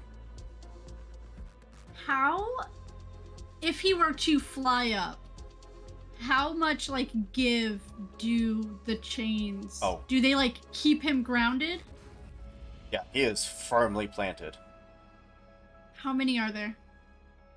There's one covering the back, like pinning the wings down. There's one that wraps around each of the legs, and then just one generally over the body. So 3 different chains. I would like to take a look and see if I can find a way down here because I haven't left the dragon yet. To dismantle the cuffs around him. Is it releasing a super evil dragon right now? Make an Arcana check, please. Oh, Arcana? Oh, well, that's not good. It's a 20. It's a dirty 20, but it's 20. Still counts. With enough external magic. I don't know why I didn't go through. Some parts of this could be overloaded. They're meant to contain the magic from within, from the dragon. Overloading from an external source would weaken them for sure, possibly giving the dragon enough wiggle room to break out.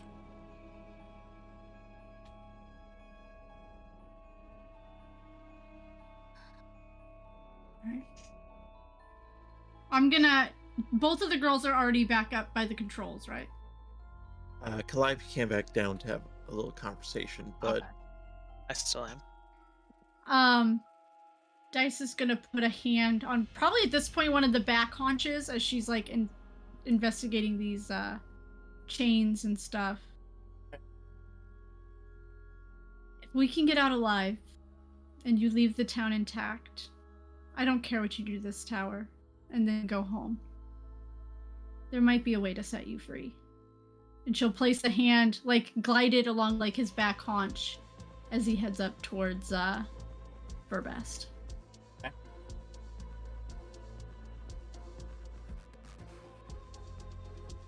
Nice. Was there anything else?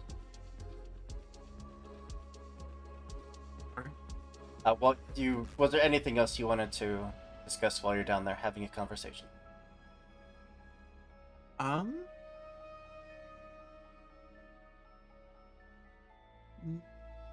I think she's good. So, the three of you have your cone of secrecy between you.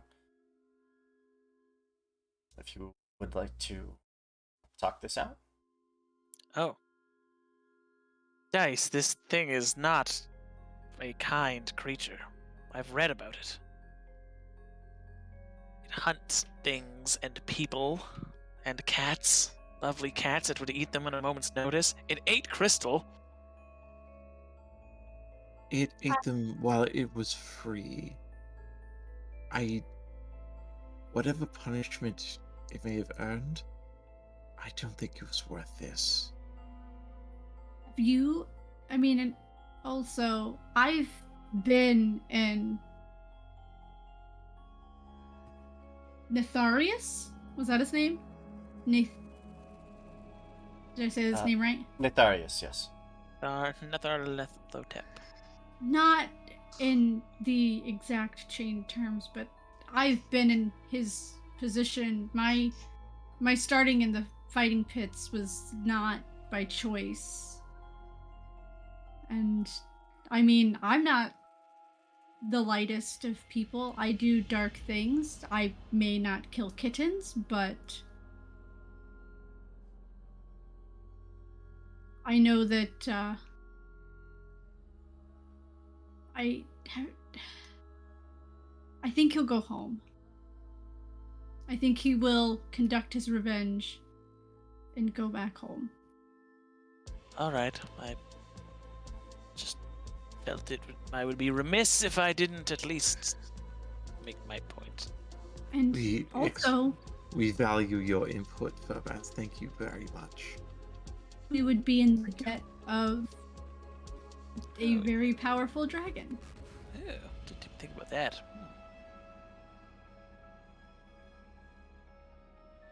And he did say he would let us go and leave the town alone. Perhaps lies, but what's life without a bit of gamble?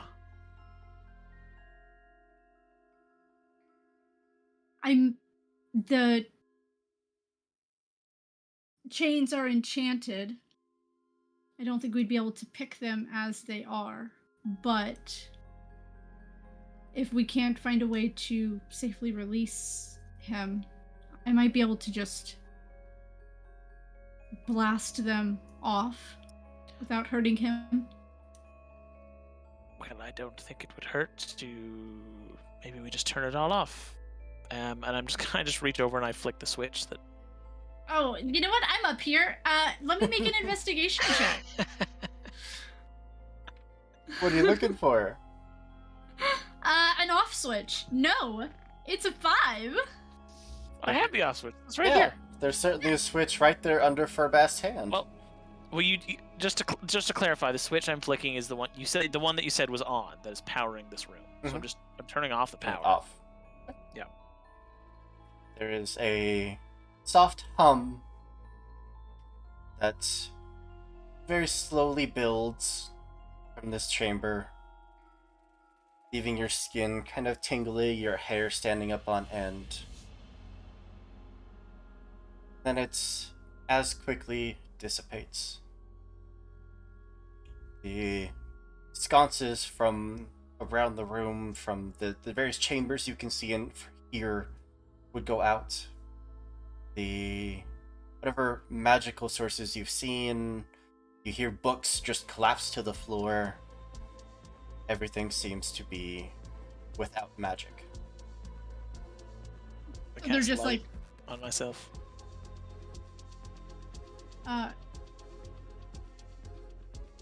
Ferbest, can you just stupid human sight. I can't see. I've cast light on myself. Oh, right. Oh, well, I'll reach out and I'll cast it on your Calliope fist. still has the light on her candle, so there's... But if you guys are up there and I go down, it should still light up the room. You also have Cast light on your fist. Either way, your knuckle. My knuckles. You have the ethereal torch too.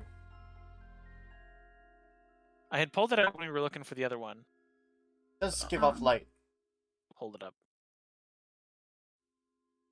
And it's still chained, but I'm assuming they're not magical anymore. They are not magical. I'm gonna get not like right in his face, but definitely like, whereas before, like I was staying like a safe place, like trying to protect myself.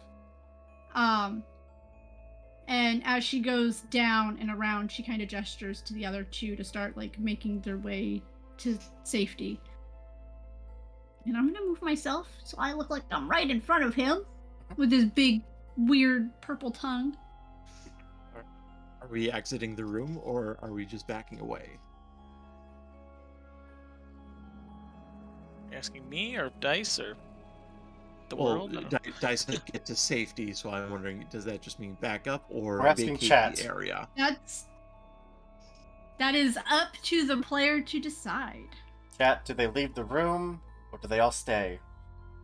Well, Andrew, while they ponder that, I do have something I want to try. This creature, there's like tubes in it and stuff. There are certainly tubes connected to it. Like Are there giant any wounds IVs. on the creature? Yeah. Short of the points where the devices are connected, no.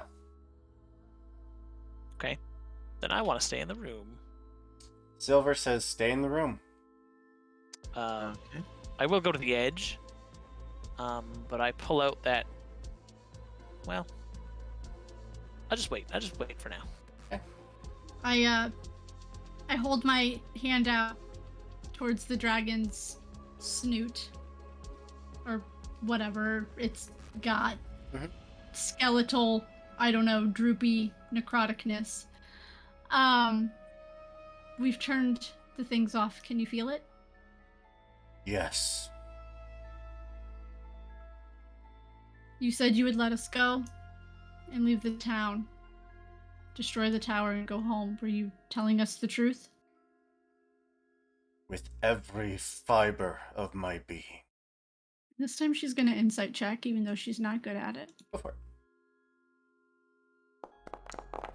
18. Nothing about the tone or the direct eye contact that would tell you that he's being anything but honest. DM, quick question. So I understand we are indoors, obviously. Would this room be at all able to contain call lightning? Oh, absolutely. You Okay. you cannot see the roof. Oh, perfect then. So, Calliope will look at the remaining chains, because obviously, even if they're not enchanted, you're probably not in a great position to break them.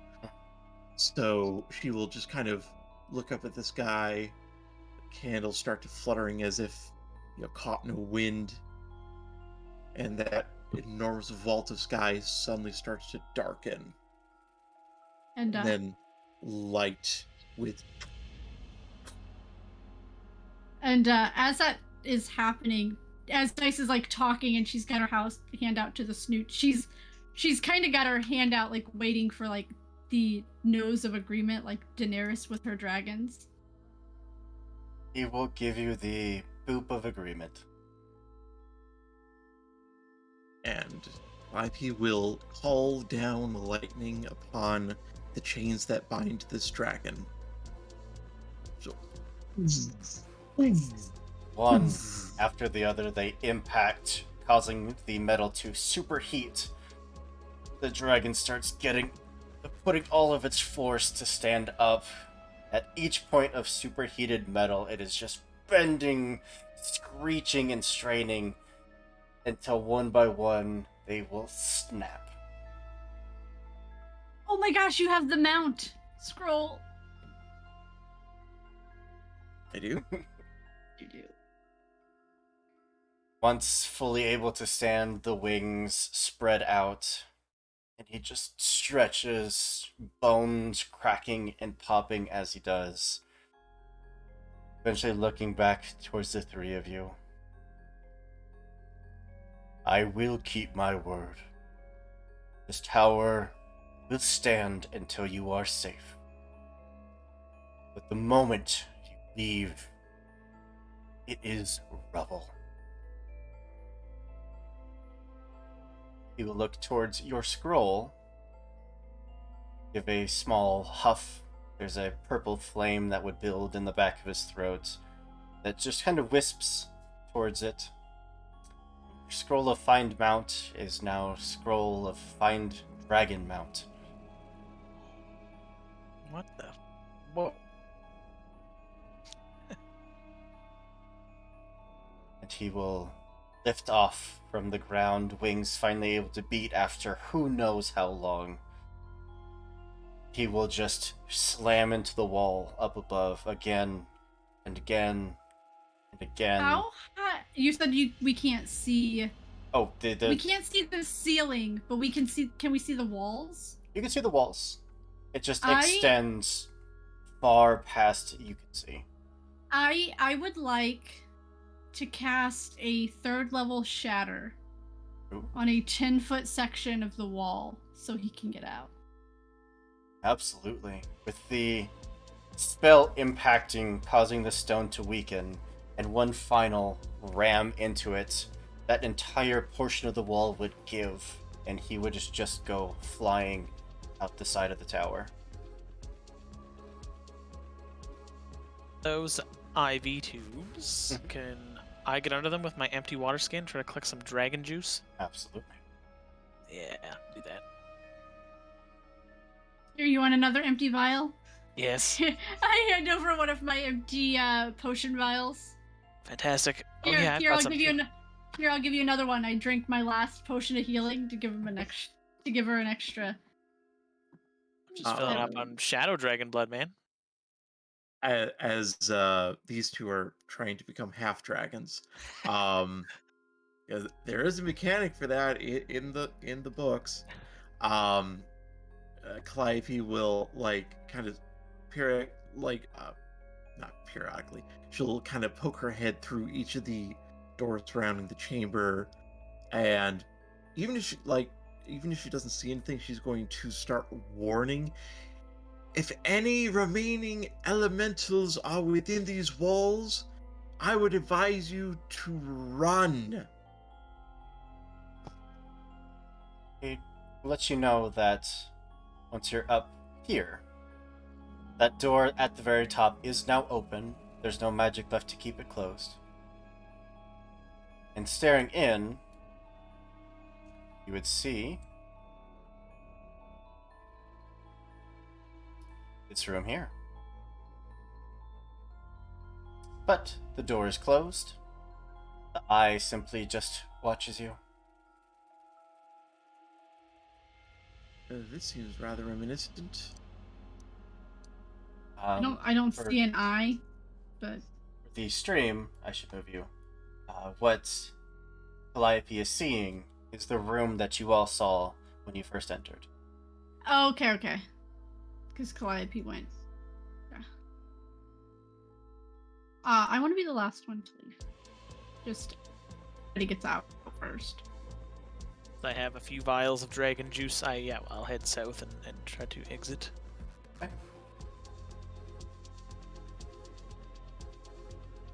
Would definitely, even as you hit that door frame heading south, you would see Calliope.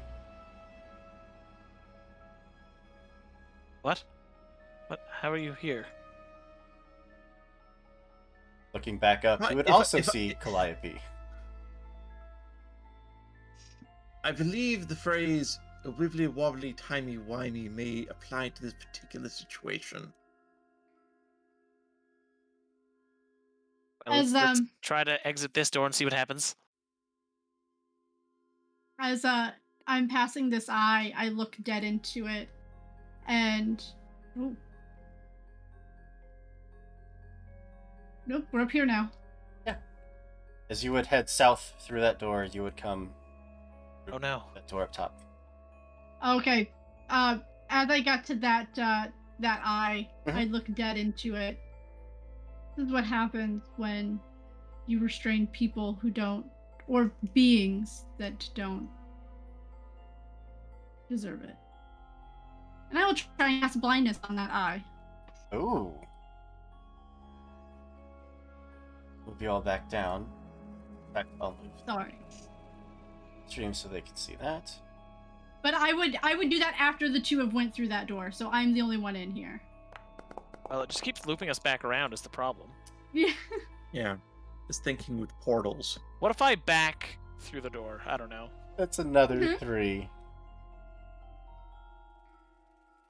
The eye dulls and dims, and just kind of spins there on the pedestal, as it is now blind. Then I'll follow the girls to I try to back through the doorway. Back through the doorway, back into the room where the dragon was. Well, I think it maybe needs magical power, but we just set free the thing that powers this whole place.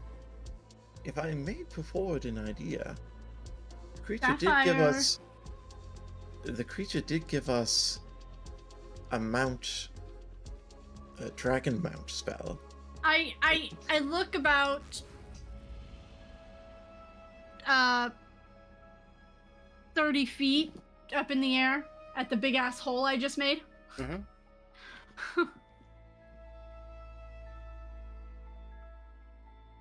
I mean, shit. I don't mean, have I would anything. love to ride a dragon, just saying. Then, only one way to find out.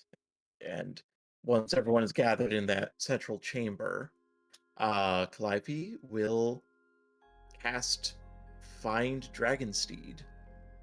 Okay. I see. Will you roll a d10 for me?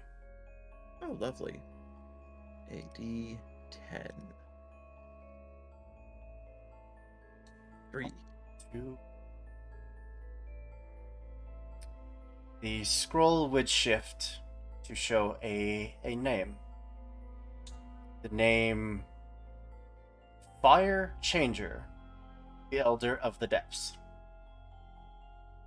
A ancient dragon with blue and red scales, its tail coming to a almost like the head of a mace with bony protrusions coming from it. Even as the scroll disappears, just bursting into flames, the image would start to grow in front of you. Its body almost in this state of stasis as it grows and grows in that space. You'd see small gouts of flame coming from the throat. Aren't As- you a handsome creature? Its form finally reaches its full size, a full ancient dragon. The eyes open, looks down at the three of you. Well, that's unusual. Hello. I have not seen mortals in many lifetimes. Hello? I scarcely believe we have. She's saying this in Draconic. I scarcely believe we have seen a dragon of your splendor in nearly as many moons. We are in need of a evacuation from this place. Specifically, that way. She'll point straight up. Why don't I make you a deal? You show me your most excellent, most well-trained, most world-traveled chef, and we dine a evening of splendor and drink, and I will bring you out of here. You know, it happens we do have someone with newly acquired chef skills. And a bountiful kitchen. That's true. We have excellent soup. And deft hands, and I'll use my scroll of enhanceability dexterity on our chef. Well, I mean, I was just gonna go get a ladle of that soup, but I mean, the magic might have turned it off. I'm not sure. so you of course have the option of staying here, cooking the meal, remaining in the tower for an indefinite amount of time, as time does not matter. Or they would take you out first. They would allow you to leave the tower, and you could direct them towards wherever you Gordon want to Ramsay. Let's do that one. Fancy Gordon Ramsay. go. That famous half goat chef, Goaton Ramsay. Satyr. I hate how Oh my how quickly you came up with that. I just Famous satyr chef. The Satyr Ramsay. Unfortunately, I cannot take credit for that one. That is our good friend Turk, fair enough. but the choice is yours. Yeah, let's leave this tower. Yeah, we made a promise to another dragon, so. See, three of you mount up on the back of this red and blue dragon. Its powerful wings would beat, and you would go soaring up and out of the hole in this tower. I hold on tight to Sapphire.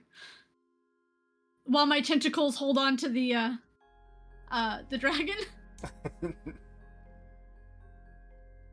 From your vantage point in the air, as you direct your new friend on where to go, you would hear the sound of a very, very angry, necrotic dragon wreaking havoc on this tower. And with your freedom in front of you, a dragon companion to talk your ear off throughout the night and to share a wonderful meal with, that is where we are going to bring our very short journey to an end. While they're on the back of the dragon, Dice would turn to Furbast. I guess it was for the greater good. Yes. Well, I do have a question for each of our lovely characters for the evening. We'll start with Calliope. Yes. Would Calliope have any interest in ever returning to this tower?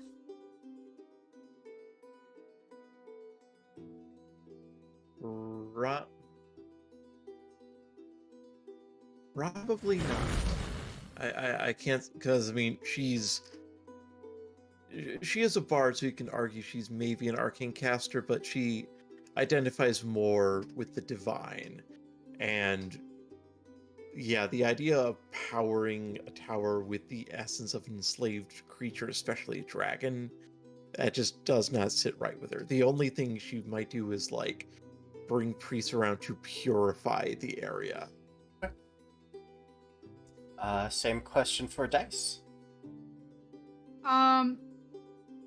Yes, but more in like a passing memory, because it's like not every day you see a dragon and not a strong dragon, so it kind of reminds her of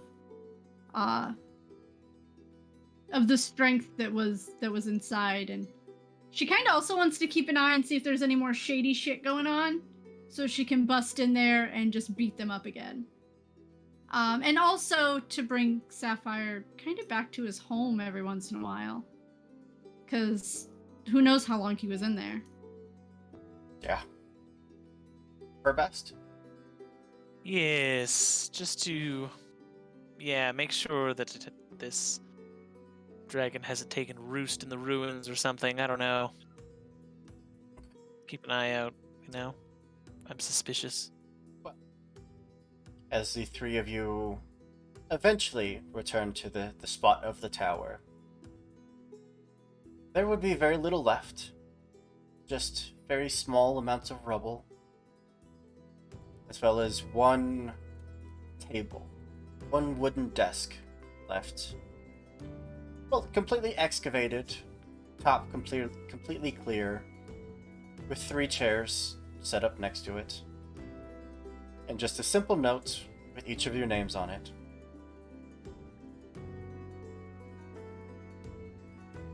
You would. I mean, Dice would definitely read her note.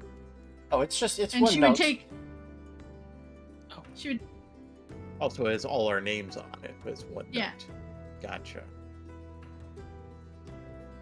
Okay. Is that Dice?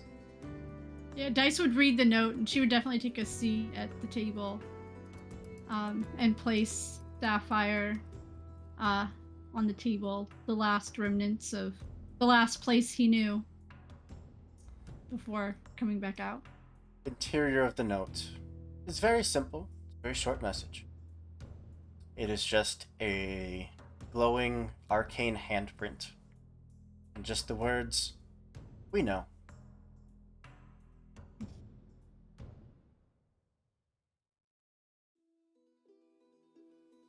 I'm gonna write, "Come get me, bitch."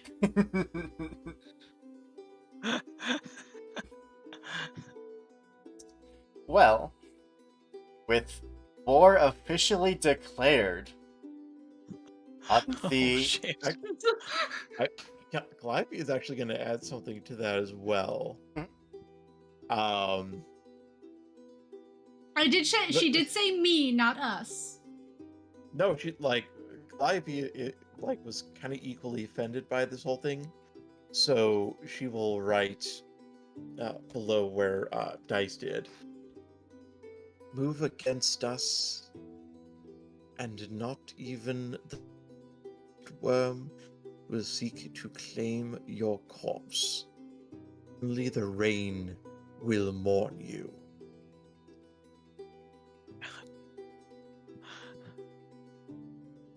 Fast. How do I top that, man? I don't know. Ditto. Yeah. She licks a finger and there's like a little bit of fire that just she puts like a flaming paw print on it. There you go. That. Dice, you officially have your first fan in chat. Yeah. Anyways, with war officially declared on the Wizarding Guild, perhaps this is a continuation that we need to have one day. Hello. We see what happens. So yes. Absolutely. This was a one-shot that I wrote myself. There were a number of different endings. The tower does go higher. There are the possibilities of reaching other floors. But this is the ending that we got to see. Okay. Yeah. Interesting. Very interesting. I don't know that I would ever put this in any format that people could legibly read, but maybe one day. This was fun to write. Anyways. I mean, Andrew, we're supposed to be playing Dungeons and Dragons, not sympathetic dragons. And I have yet to fight one of your dragons. Had the opportunity. Dragons. I know.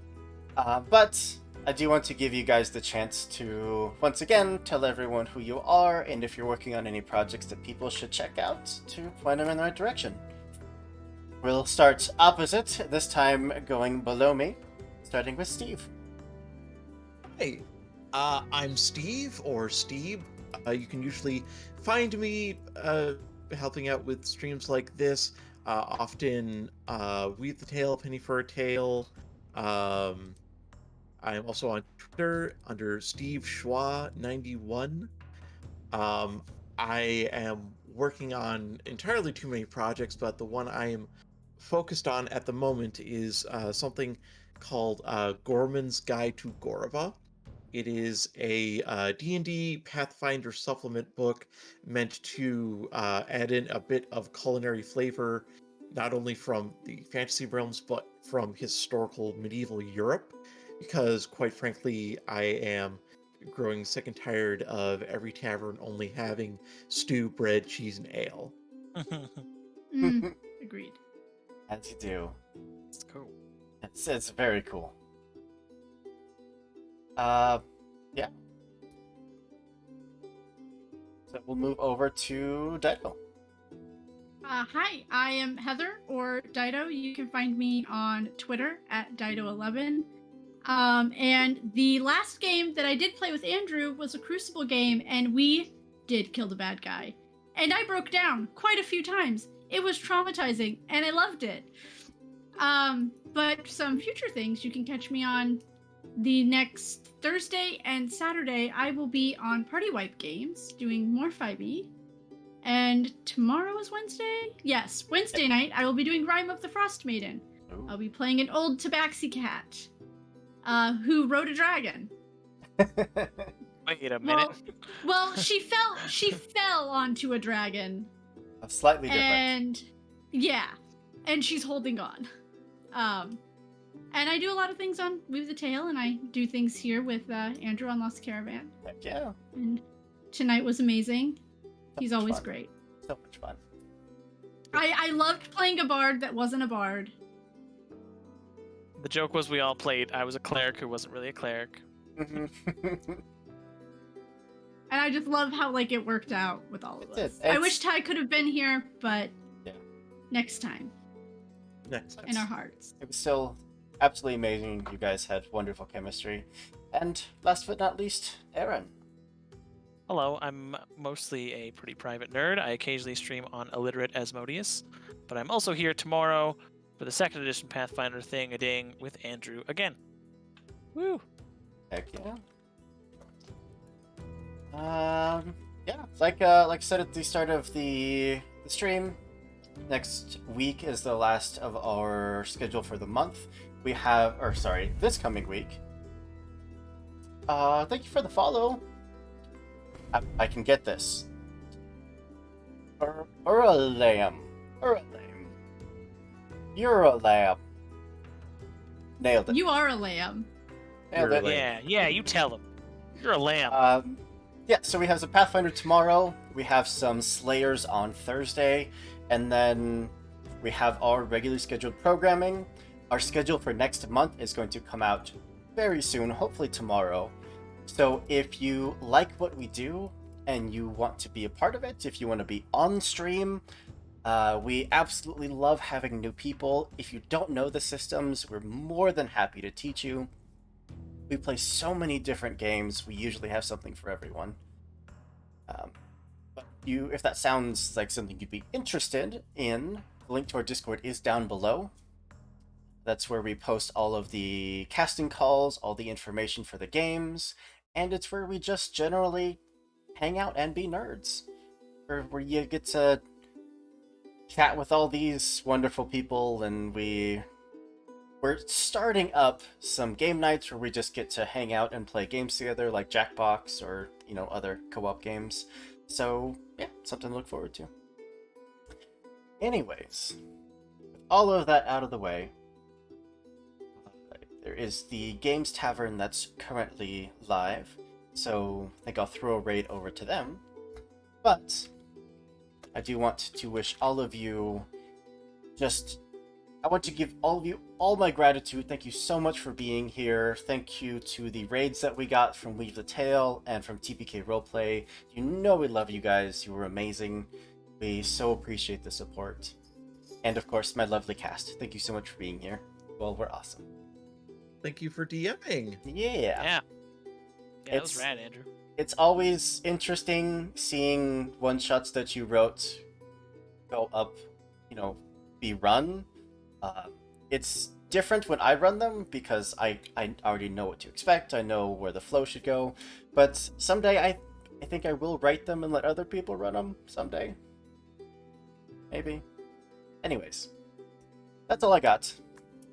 I want to wish you all a goodbye, a good night, And we'll see you next time. Bye-bye. Bye. Rating in 10, 9, 8, 7, 6, 5, 4, 2, 1.